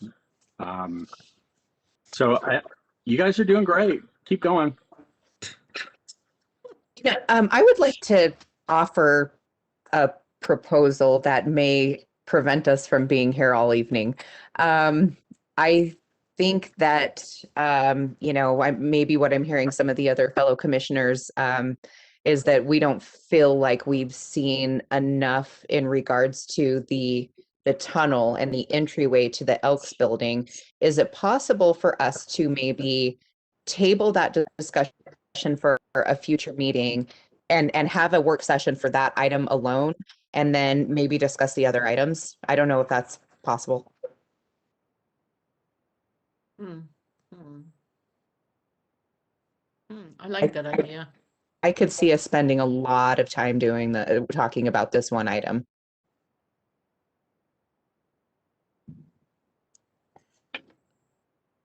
I'm going to defer to one of the managers on this.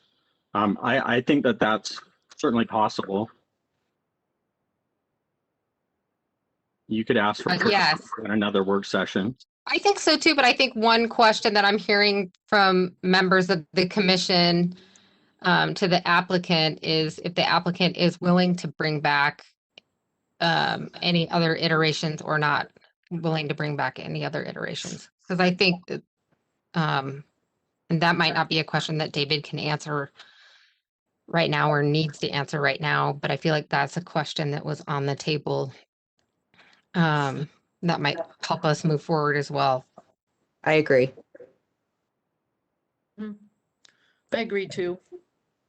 Other commissioners, what do y'all think? That's fine. John's on board. Yeah, I think, yeah, Richardson here. I think that if this went to a public hearing with, the public is speaking, then it would go over like a Led Zeppelin. And so I think it's certainly in the applicant's best interest to come up with a better solution.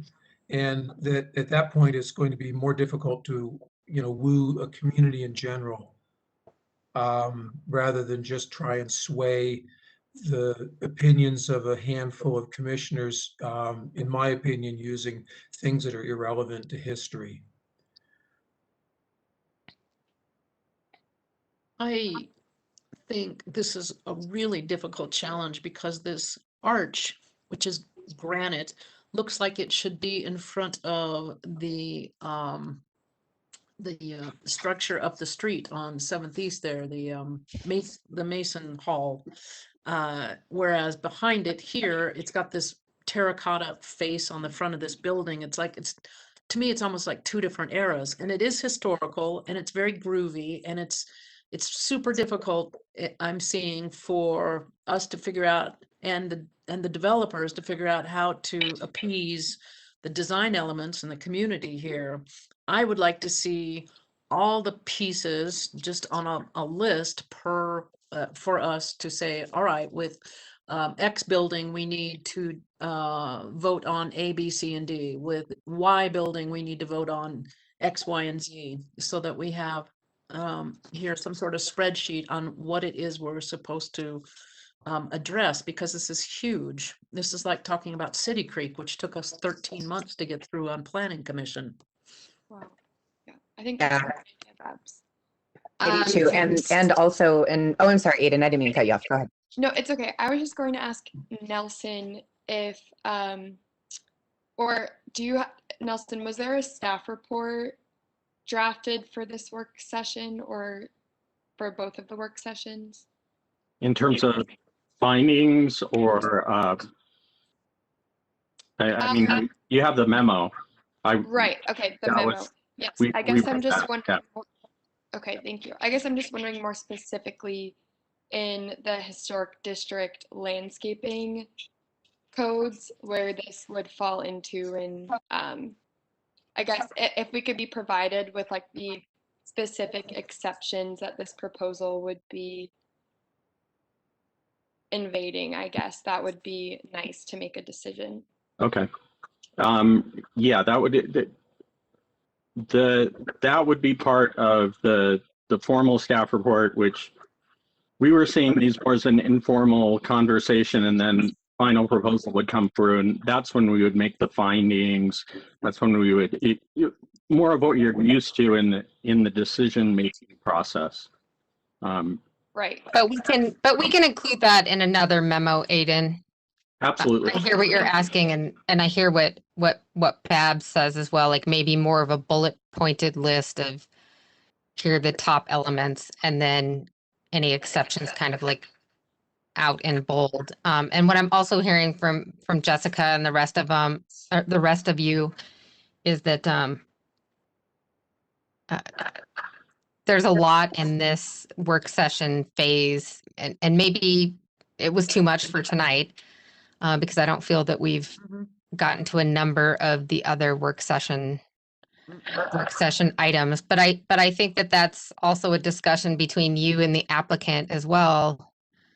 I could almost start this backwards. And I mean, when we look at the commission is being asked to identify issues that relate to the standards of the ordinance. I would like to see what those standards of the ordinance are. I could see for the applicant to move forward in many parts. We could start on First Avenue. We could pretty much go through that pretty fast and approve what needs to happen on First Avenue. And then we can work our way all the way up to this arch as maybe the last part so that the applicant can be moving forward in certain parts here. Because I think some of this is very simple and some of this is much more complicated. I do think we should maybe do the opposite in that aspect, just because this seems to be, it seems to be a big concern for the applicant's client. So this may be what we want to decide on first, since it could make or break, or it could, yeah.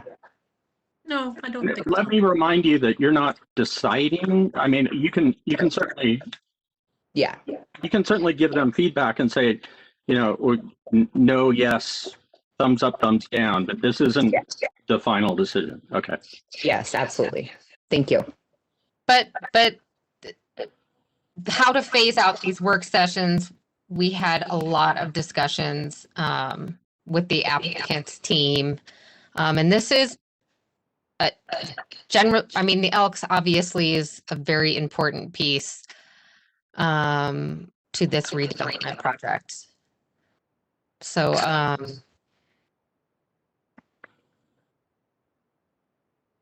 that's where we are.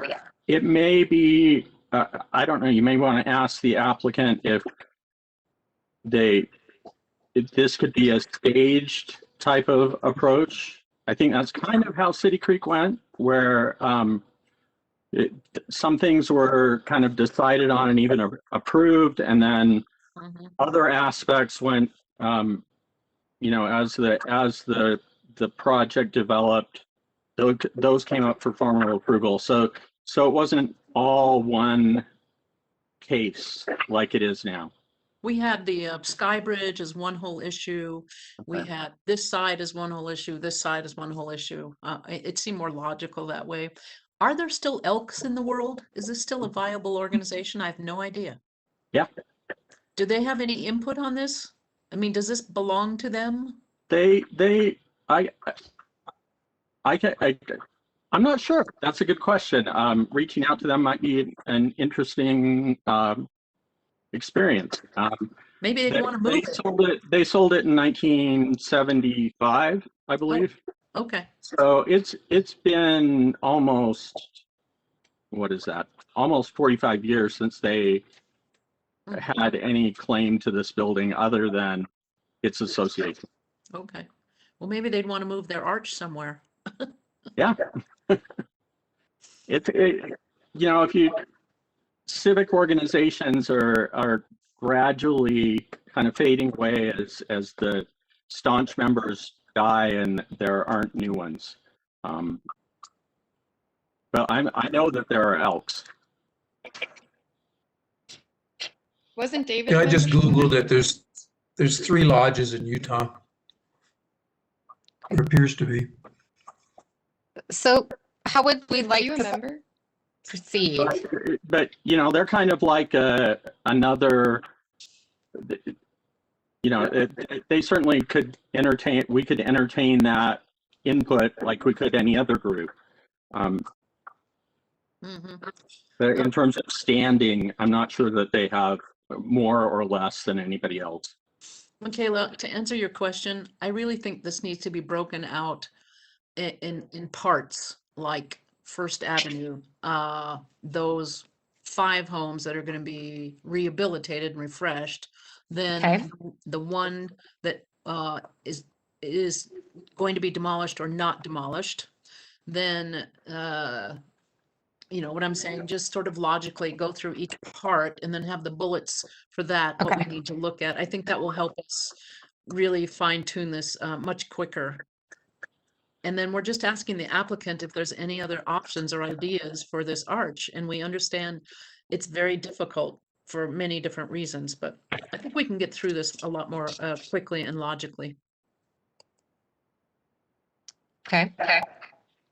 Well, Good. Michaela, I think that would be helpful for the applicant team would be to take the advice that was mentioned and start with the entry to the Elks, because there's a relationship to all this stuff. So as much as we'd like to go through the kind of the lowest hanging fruit on First Avenue, maybe first, the reality of the situation is we should start with the hardest part and the part that may be the linchpin, and that is solving the entry to this building and come up with the solution that's agreeable, and then get into the other. So the sequence of which ones are first, I think we would like to ask that this feature of the south entry would be the first item to focus on and Okay. get to a resolution first before we spend time on the others. Great. That sounds like a good plan. Unless the commission has any other comment, but that sounds like a good plan. Could we briefly talk about the First Avenue, or were we kind of intending to end the work session here and then continue with this plan? I think it would be helpful if we had dedicated sessions. I don't know, that's my personal opinion. We have broken them up. Maybe we've tried to cram too much into 2 meetings. So we can spread that out, certainly. Aiden, were you meaning tonight or in a separate meeting? Did we just lose Aiden?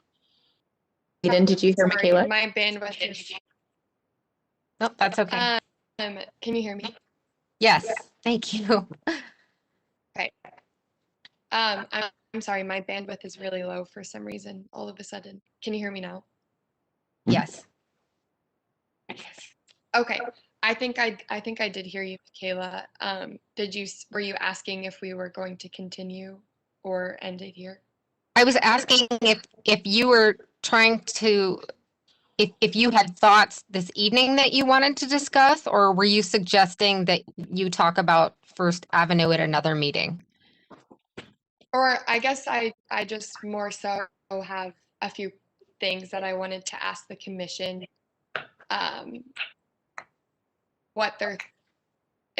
about their thoughts on a specific item on First Avenue. that I would like to address tonight, but I understand if that needs to not happen.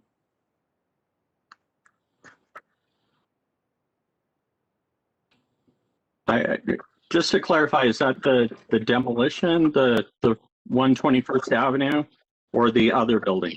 Any of the others? Mostly 121st Avenue, but I just think demolitions being done for parking, I just kind of wanted to comment or discuss for a moment if that was okay. I think we've got a few minutes if everybody else is open to that. At least bring up concerns that we have that the applicant can chew over.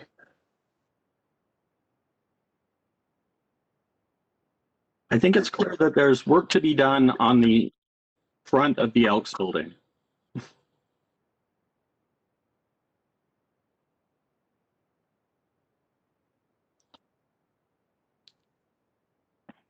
I think if you could get to giving the applicant some direction and things that they can explore before they return to you, and try and be constructive or productive in kind of the rest of your discussion this evening. So it's not just we're tabling everything and we're going to take it in bite-sized pieces.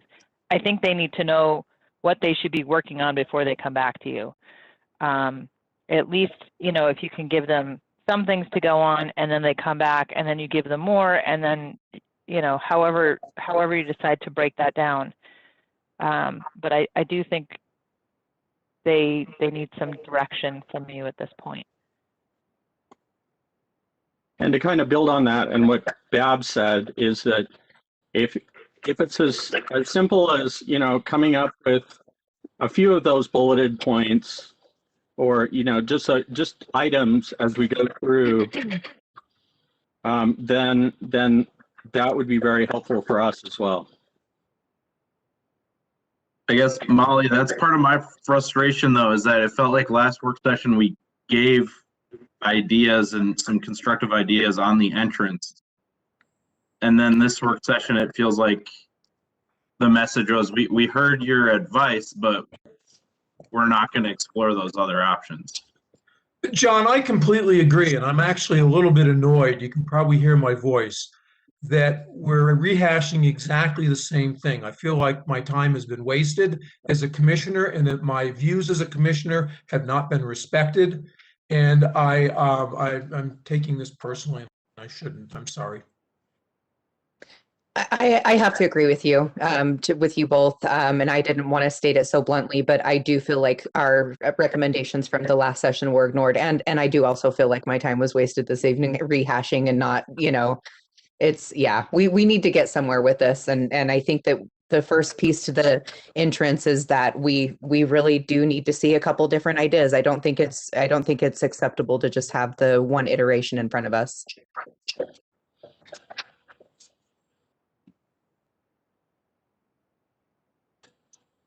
Well, that's bullet item number 1. Okay, so if we want to move on to the demolition, as Aiden had brought up, Aiden, do you want to talk about your points? Yes, I think just I know we talked about in the past potentially meeting as a commission just to discuss where everyone's coming from, and I feel like I'm hearing two conflicting views of like demolishing a contributing historic structure is a no-brainer, but then also like that we're not thinking about economics, we're thinking about preservation. So it just feels like these conflicting things where we were told that a parking garage could be potentially smaller to make space for this service entrance, or a contributing structure who by our state HB 98 was indeed passed, and thankfully within historic districts homes of this era of the post-war bungalows like this can be protected in historic districts like the avenues that it's located in, but we're going to begin seeing less and less of them in places like Babs brought up Rose Park, because we're not going to have these same constraints, and we have the opportunity to save an entire structure that is contributing to the avenues in order to make a parking garage, like a parking garage is going to stay larger and a home is going to be removed. Whereas maybe something like Salt Lake City's transportation plan, I'm not sure what their goals are, but I think I'd like to be presented with that, as we're going to see driving increasingly driving decline in the future, not really seeing this need for parking as much. But we're not going to have this example of a post-war bungalow where it's been for almost 70 years, over 70 years. So I know everyone kind of seemed on board with that last time, but I just wanted to challenge that this tonight, because I've just been thinking about it all month, and I just wanted to address this again and see if maybe anyone had thought about this more, anyone maybe thought similarly to me. I've thought a lot about it, and I've driven by it almost daily looking at it, and because of my commute to my office and home. And to me, it sticks out like a sore thumb. I don't think it belongs in the avenues as compared to Rose Park. It's part of the diversity of the avenues because we have strange and unusual structures all over the avenues, but this is not anything that is historic that isn't seen in the west side of the valley, where we pay very little attention to historic structures. But I think that important distinction that Aiden's making is that it's technically contributing to the historic district. So it's not just part of kind of the eclectic mix of architecture in the avenues. It was deemed to be contributing to the historicity of the avenues itself. Whether you like it or not, like we like to assign historical value to stuff that we think is attractive, but that's not necessarily appropriate. So I disagree with the designation, and I feel very strongly about it. That's fair.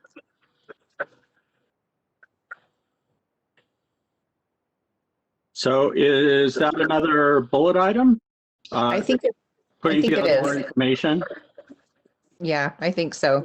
Okay. And then the next item I think we should discuss, just kind of going clockwise around the site map here, as the rehabilitation. Does anybody have any strong opinions or any input on that? I think that will be the next bullet point. Is anything? I think that's truly a no-brainer, but that's just my, I'm okay tearing that addition off on the back. It's way back there. It wouldn't work for any of the parking or access to that rear 136-8, the one furthest west. Okay. And also that garage to me isn't historically significant or valuable. Now, are we going to include that demolition in the rehabilitation of the historic homes, or because technically those could be their own item, just the rehabilitation as far as the updates? I don't think anything was against what we normally look at, materials, things like that. So, I mean, as far as just the rehabilitation, maybe that should be its own item. Well, I think that demolition and rehabilitation go together. Okay. And in this case, we're removing a couple of structures to gain access to a very underutilized park. And this isn't a showstopper, but I personally would like to see the historic porches restored at 134 First Avenue. The building has looked awkward for the last 30 or 40 years with its missing porches. And I think that would do a lot to improve the view corridor of the temple. even though it is a small item. But, so in that case, we're saying, well, let's balance the removal of part of the structure with the replacement of something that is historic and is missing. So in that regard, I think it's appropriate to to have a demolition and approving a restoration at the same time. Okay, so and then, but that would, we're going to discuss the 121 as its own item, it sounds like, though, right? Or are we gonna just do the whole First Avenue together? I'm not clear on that. That's a tough one. I'm going to defer to Babs because I think she has a lot more experience in these package deals, as it were. It's just what I keep saying is I think it's easier to just take it in parts if we can do this as an overview. It's one big project with several different parts. And I don't care where we start, but I think it would help the developer a lot so that they're not just, they're just waiting and waiting and waiting for the big picture. Maybe they can get started on some things. Just like the city. Well, one thing that just occurred to me is that the standards for demolition are going to be different than the standards for alteration. And we need to know what those are. Okay, it's 21A 34, and I'll put it together, of course. Thank you.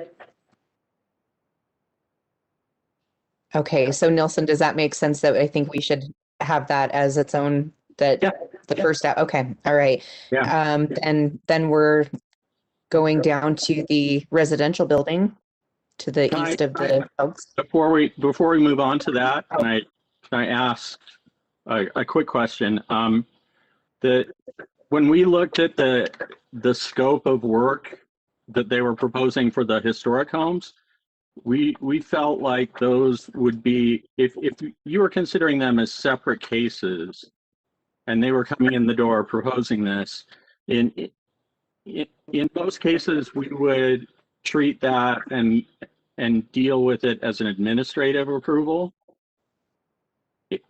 Would the commission be comfortable with that? But that would just be for the more of the cosmetic items and not the demolition portion, right? Well, what I'm hearing is that that's more of a concern. And again, are you talking about the demolition of the addition on the back of 134? Or are you talking about 120, the post-war house? Because we could administratively approve 134 balancing rehabilitation or restoration and the back demolition at an admin level with the caveat that standards were substantially met. We could not at a staff level look at demolition of a principal building. That would go to you. Right. I'm okay with the remaining 6 homes being a staff administrative approval. I agree. Yep. I would agree with that too. Yeah, there's no reason to change the rules just because this is a big project. If it's broken up into little pieces, then let staff handle what they can do administratively, and that way we don't have to take multiple meetings to talk about one house. And that's why we have staff. Exactly. Save staff time too. And right. It clears off your plate, it clears off my plate, it clears off it. I think the applicants would be pleased to not further discuss that either. And we think that they're doing a very good job, at the level of what they have, the information they've given us. So great. In the next with meeting. respect to that item. Okay. All right. So then we can move on to the South Temple residential building to the east of the Elks office building. And I am not sure, and I'm thinking about our work session last time, and I think we had a lot of questions about it. I don't remember what we brought up as concerns. I don't know. No, does anybody? trying to pull up the minutes. But Yeah, the minutes are a little weak on what we discussed in the work session, but as I revisit this building, as it was shown to us today, the residential building, my concerns aren't really related to our purview, but one is that to me, an all-white building, a stark white building like was shown, and I hope it doesn't come back this way, feels to me like it belongs in Miami Beach. And I think the reason is that I say that is that Salt Lake City has a very dirty, dusty climate. And white things and bright things get dirty and look bad quickly. So I think that in this case, the choice of materials that are durable and will continue to look good in our climate is something that I know that the applicant's client will want to do.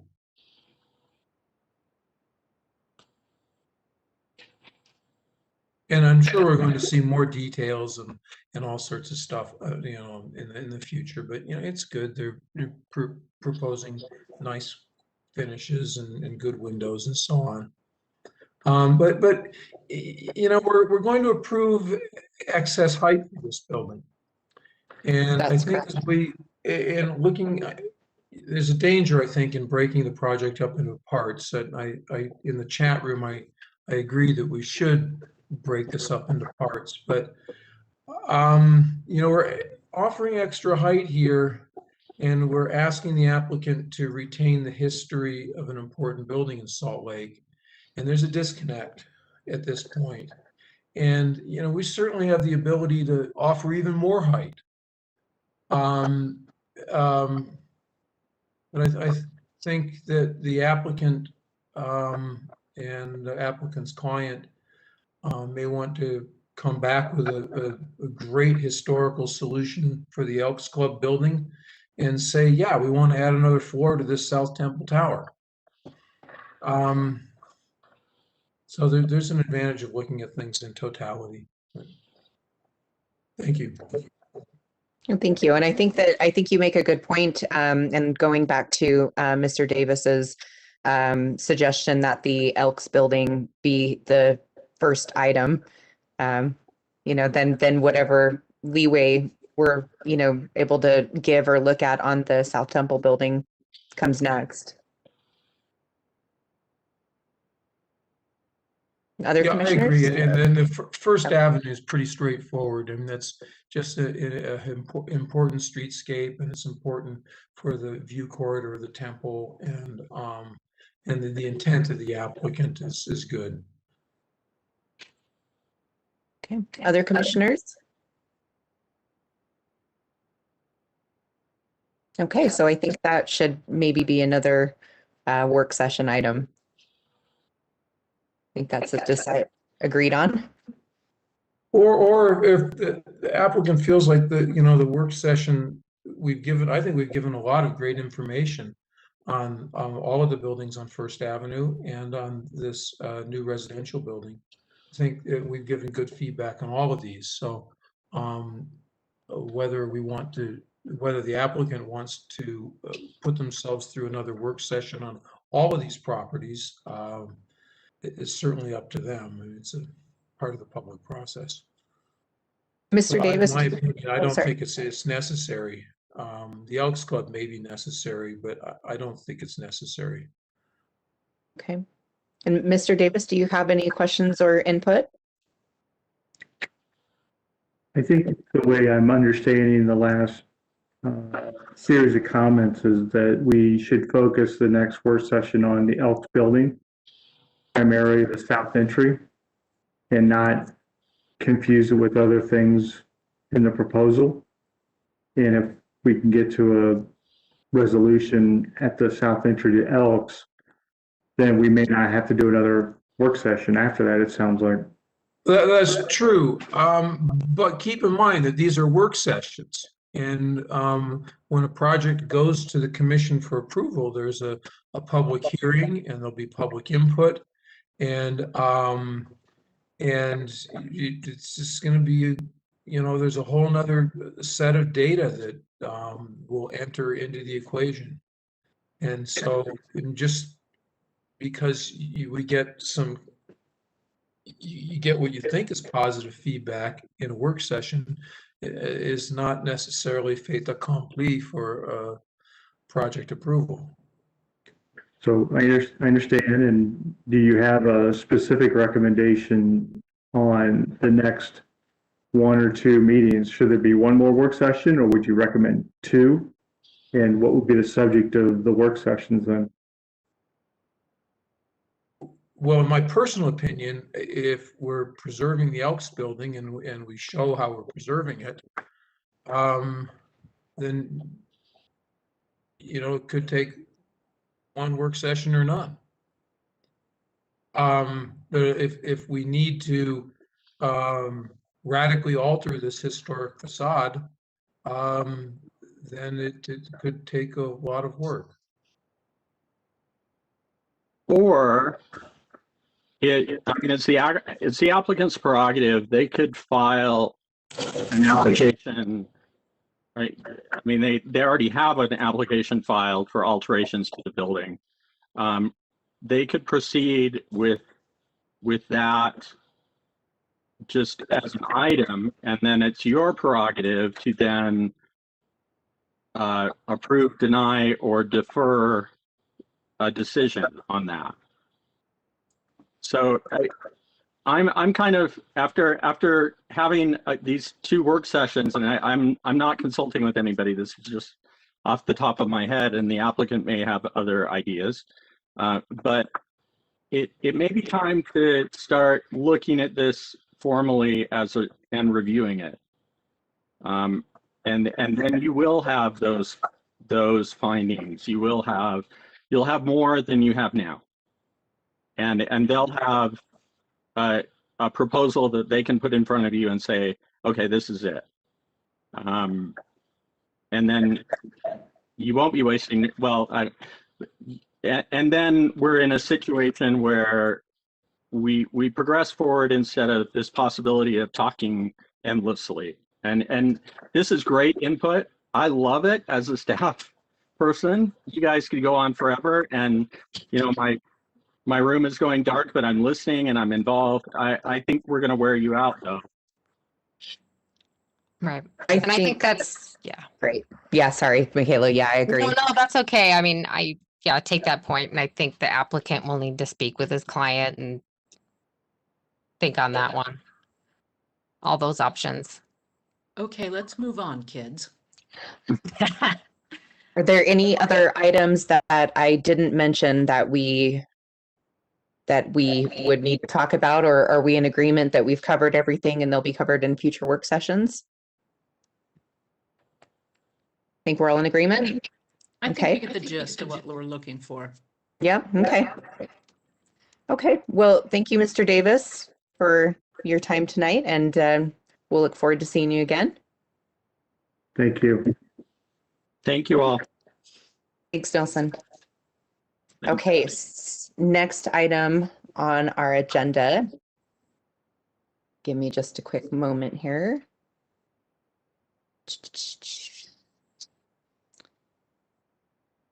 Bear with me. Is the cultural landscape report. Yes. Yeah. So we're going to have Nancy Monteith. Am I saying that correctly? Yes, Nancy Monteith.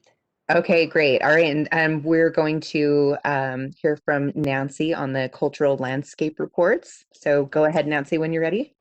Okay, can you see my screen? Yes. Great. Just barely. Okay, is that a little better? Yes. Okay.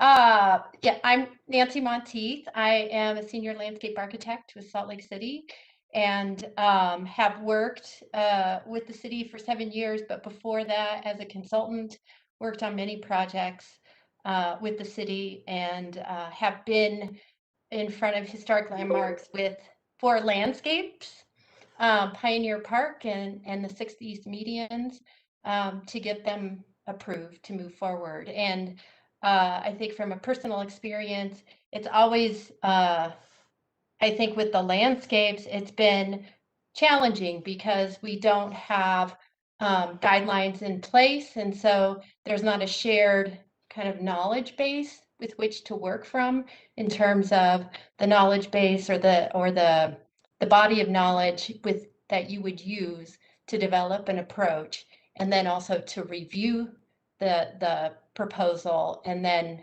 have it kind of feedback from this body. So tonight I really want to just talk about this approach that I've been working with the planning division, public lands, and also engineering. And it's really just the intent tonight is a proposal, or it's to talk about this collaboration. And I have just a few slides, and there was a memo in your packet. So in 2019, City Council issued a legislative intent to public lands to develop design guidelines for historic landscapes. And I think that we all acknowledge that we need more information and guidance on how to properly steward our valued assets.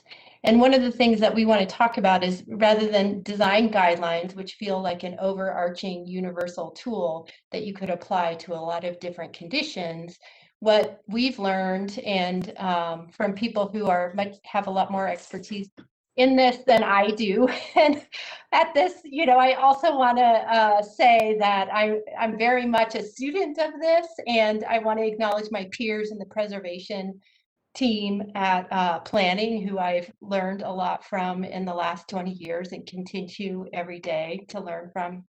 But I think what we're trying to present to you tonight is that landscapes in and of themselves are so nuanced and multi-layered that they really need a site-specific approach, that a general design guidelines really won't be adequate in order to kind of grasp the nuance and the complexity of those sites. And the picture that I chose here, this is Liberty Park. And one of the things that we're really struggling with right now with Liberty Park is many of the things which give that site incredible character, like these poplars that line that access at the north end of the park, and then also the evergreen trees that form that perimeter around the park. They are getting older and they're dying, and it's like losing a tooth in a way. And we know that these trees won't live forever. And so one of the things that's particular to a landscape is that it's incredibly dynamic and it's always changing. And how do you, when you acknowledge that these formal tree plantings have critical character defining elements of the landscape? And I think for that and for many other things that are really unique to a landscape, we need to be able to go a little bit deeper and really take a site-specific approach to these. Let's see. This again is just a discussion, sort of a first sharing of our intent and what we hope it will do. And we would like to hear from the Historic Landmarks Commission. And I appreciate very much Cindy's comments at the beginning of this meeting. Cultural landscape reports are the principal document for the management of landscapes, and they're also a primary tool for long-term management. So the management and treatment decisions are based on the character of the land, historical significance, and anticipated challenges to preservation. The CLR can be used for maintenance, interpretation, and planning. There's a couple components to a cultural landscape report, and the first, it's two parts. The first is site history, existing conditions, analysis, and evaluation. So in that, you would catalog an entire history of the site, and you would also record all the existing conditions. And we are in progress with Pioneer Park, and just as an example, with Pioneer Park and looking at the history, there's at least 4 periods of historic significance, that is Indigenous, the Old Fort, the Territorial, the Americanization, and the Civic periods. And these all layer one on top of each other. And I think we are eager to share that report with this group because so much as you learn the content and what they're discovering through the history and being able to make that connection to what's left on the site, so much more is visible than what is possible to our immediate perception. And then the second part, so then it's the full history, and then it's an exhaustive documentation of the existing conditions. So every single element in the site is cataloged, and there is you also determine whether that element is historic and what period of significance it contributes to. And then quite often, like in that first slide, there will be many elements that have no significance to the site.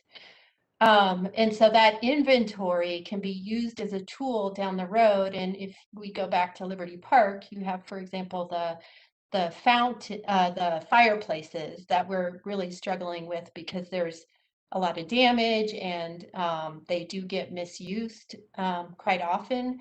And were we to have a complete cultural landscape report, our maintenance staff could look that element up and understand what requirements there were to repair that and could quickly address the situation. And right now it's really challenging because we know that it's historic, but we don't know what about it is historic or how to go about it. And another thing that provides a lot of challenges to public lands is oftentimes the restoration or protection of these historic resources are more expensive.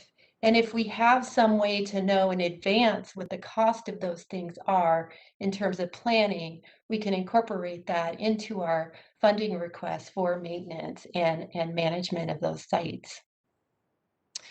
So after kind of this cataloging of the site and the analysis and evaluation, part 2 is the treatment. So it's essentially the design guidelines, and I think taking the approach of a cultural landscape report acknowledges that there's so many different factors that are unique to each site. You really need to be site specific in your design guidelines. So design guidelines come out of those preservation goals and make recommendations for the preservation of that site. A couple of the things with landscapes, you can take an approach and use design guidelines and break the landscape down into categories, but they're different than you would look at with a building. And so, you know, the many things that contribute that are so different is natural systems and features, the living landscape, circulation, cultural traditions, archaeological sites, views and vistas, and even small scale features. So all of these things work together to create this complex of an experience. And I think it's really hard to sort of focus in on just some of the physical features that are maybe more static without acknowledging the role of the landscape and that changing nature and how you address that. In the city, can I ask a question? Sure. In the city, what archaeological sites do we have? What, am I being obtuse here? I mean, are they obvious or? So we did have an archaeological study done of Pioneer Park. This whole area is the ancestral home of the Goshutes and the Utes, and it was a transitory or nomadic, and I'm getting a little outside of my knowledge area, but I would say that this area has been inhabited, and to the east of Pioneer Park, when they were constructing what is now, I think it's the Radisson Inn, someone may need to correct me, but there were graves found, Native American graves. So to my knowledge, when they did that studies, there are no grave sites at Pioneer Park, but anywhere. So by the Greek church, there was a spring, And so you can imagine anywhere there were springs, there have been people, and anywhere, and then let the likelihood of archaeological resources. Okay, thank you. Yeah. And so the other part that I wanted to acknowledge in this is this has been a long collaboration and many discussions with colleagues in preservation, and thinking about or acknowledging that it's going to take multiple divisions to really steward our landscapes at a higher level. And the Public Lands Division are the day-to-day stewards for ongoing maintenance and long-term stewardship of these historic sites. So they're grappling with daily use and vandalism to fireplaces in Liberty Park, as well as acquiring new sites like Allen Park and really wanting to understand what the history is there so that they can plan and really honor that, the true kind of impact of that site. And then the planning division role really are, well, let me finish with the public land. So as stewards of the site, you know, we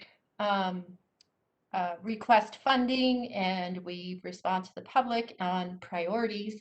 And so in many cases, what we would propose is that if we are going to be doing significant capital improvements or a master plan, we would ask for a cultural landscape report to be done before those things happen. And so this process is a work in progress, and I think it will take many years to accomplish, and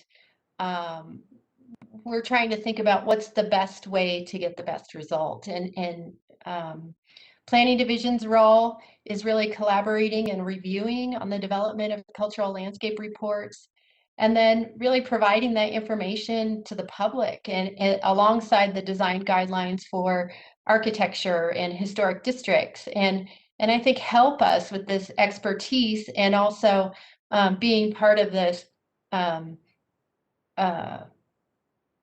of practice of preservation and being a good collaborator.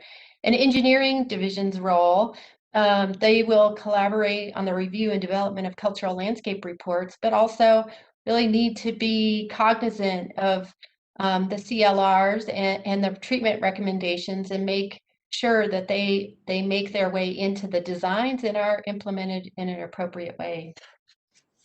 And then, you know, the last this is the last slide I have. We have two CLRs in progress right now. We're really excited about them. We're doing one for Pioneer Park. They have just finished a draft of the history and the existing conditions, and then we will be working with them to develop those treatment recommendations.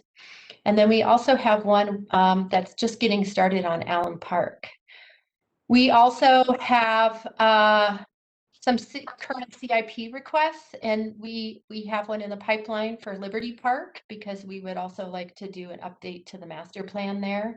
And then we have get copies of these when they're done.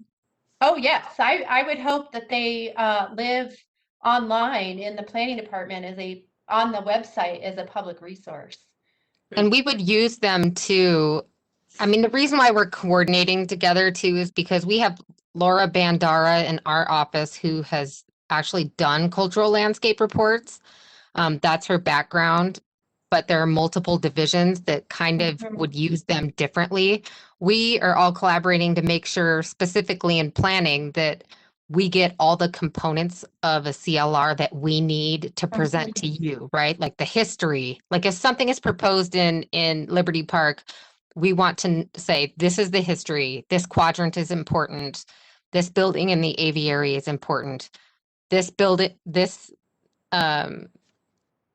feature may not be historic, this feature and this feature are part of these historic periods. We don't actually have that information right now. And so we need that information to move forward. Didn't we have this discussion a couple months ago when there was a homeowner that had changed the slope and put in a fence, and I think it was Cindy Cromer that came to us and said, no, that's a historic architecture, landscape architecture. Is this the same sort of thing? Yes. Yes. Exactly. I mean, it's acknowledging that the grade of the landscape, the natural features, and I think some of the things like the planting, it's complex, but it is, kind of back to Liberty Park, that this planting design is Liberty Park. And as we are grappling with we lost so many trees, what do we do to maintain that structure? And we need direction also. And I think I would hope it will also help us be more successful to ask for more ambitious projects in order to preserve the character of these sites. And then, I think the other thing, I just wanted to comment on the list in the memo that was provided. And I think Cindy pointed out a lot of discrepancies on that. And I think I will call the word choice of saying they were all historic landscapes. I want to just comment on that. The origin of that list was a list that was put together a number of years ago, that these are sites that are potentially historic. And then we had a consultant who did histories of all these sites.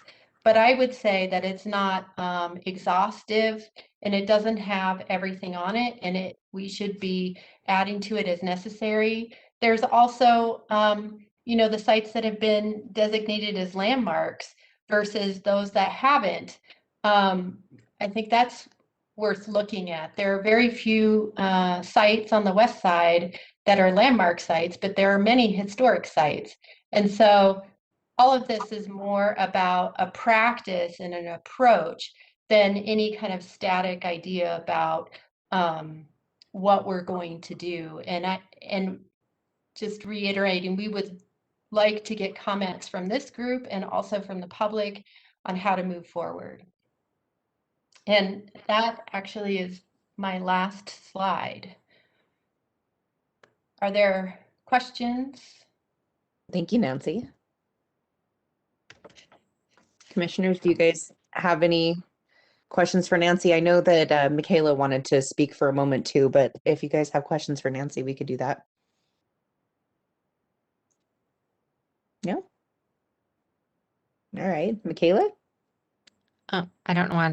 I don't know if I really had that much to say, but Okay. one thing that I did have to say is I have to thank Nancy, because she has been like holding the torch on CLRs and Laura Bandara in our office for a number of months. And this project is going to be a bit of a marathon. But if we're implementing interdepartmental coordination for cultural landscape reports, we are checking off a huge box in our master plans and the community preservation plan, and I think in Plan Salt Lake. So I just want to say thank you to Nancy and Laura Bandara. And Yeah, Cindy I would Cromer, also and echo- Cindy Cromer in the public. Yep. And members of City Council.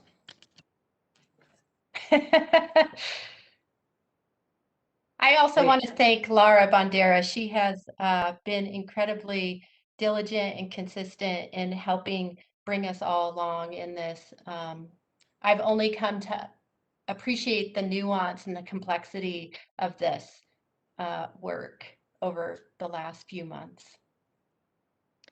I do have to say that the green space has been probably first and foremost in my mind on every project that we work on, and so I appreciate this effort wholly, and I love the aviary, I love Liberty Park, and I love that effort. So yeah, kudos and thank you. And I'm more interested in Allen Park, and I'm wondering, are you feeling like you're going to get adequate funding for all of this? Well, like I said, I think that we have to take a measured approach. And so, right now we have 2 a year. And I think given our, funding and the number of projects that we're doing, that feels, something we can handle. And like I said, what we're targeting projects that we see an immediate need to do improvements or a master plan, and we want to see those done in conjunction. So I think the other thing too, and if you look at the list that we had, there were a large number of sites that may be able to be done more as a collective if they are in a historic district. So you take the district and what are the characters of the district, and then you have these sites within it. So that not everything needs to be treated individually, but that would take some conversation and understanding. And then clearly the landmark sites and some of these other significant properties that are not yet designated really need to be treated as individual resources and studied. I think that's great. There was an application that we looked at, I think it was sometime last year, but the applicant was looking to remove what I felt like was a significant amount of green space in order to expand, and I had a bit of heartburn on with that, and it would have been, at least in my opinion, it would have been nice to have somebody to, you know, like you to back it up, to look at it, you know, if maybe that, you know, at the time, if I had that heartburn, maybe it's, hey, why don't we see what Nancy has to say about it, or, you know, or just because it is important, and maybe some of these places are historical without us really knowing it, without looking into it. Yeah, and I should acknowledge that too, that this work really requires very specific expertise. And the National Park Service has criteria for that expertise. And you know, like with Allen Park, we have a landscape historian on the team that has very specific background that can really tease out these, to see the site within the context of the history of the region. And then we have a an architectural historian and a landscape architect. And yeah, we're very excited about this work, and we can't wait to bring the Pioneer Park CLR to you. I think it really helps the site come alive. And it helps us at the city make better decisions when we have this background, and it helps us write future design guidelines that help our boards make better decisions, and it helps parks and public lands plan out their maintenance. So it's all interconnected. It's a big lift that we're taking on at the city, but just thank you very much. We're excited about it. More to come. Yeah. All right. Any other comments or questions from commissioners? I just have a couple of quickies. It seems like that it's a great thing that there'll be more interdepartmental coordination. And I was wondering if the city had considered hiring a preservationist for public lands. And I don't want an answer to that question. It's just an observation. And the other is also an observation that the Secretary of the Interior has guidelines for creating multiple listings for areas and buildings. And I imagine that same multiple listing criteria could be used for parks in geographic areas of Salt Lake City. And I imagine you're thinking about that, Nancy. So this is really great. I know, there's a lot of nitpicking going on because this has just hit the street, but kudos to you, and I'm glad this is happening. Thank you. Thank you very much. Thank you so much, Nancy. Aiden or John, or do you guys? Yeah, just thanks for your work. I had the dubious honor of designing the pump house on 4th Avenue. So I wish I had a time machine and we could get these a CLR out for that space maybe a few years ago to help kind of guide the process there, because it was contentious, as you know. Yeah. But so I see the value in these very firsthand, and I appreciate it. Yeah, thank you. Yeah, no, this is very exciting. Thank you so much for taking the time to present this to us tonight, Nancy. My pleasure. My room's getting very dark. Well, I think if we feel good about it, we could go ahead and wrap up tonight. Do I need to do anything special to wrap up? Move to adjourn. Okay, and you've got a movement to adjourn, or I can move it to adjourn. Yes. seconded, thirded, fourth, fifth. Okay, Bye. gavel. Good night, guys. Good night. Good night, everyone. Thank you.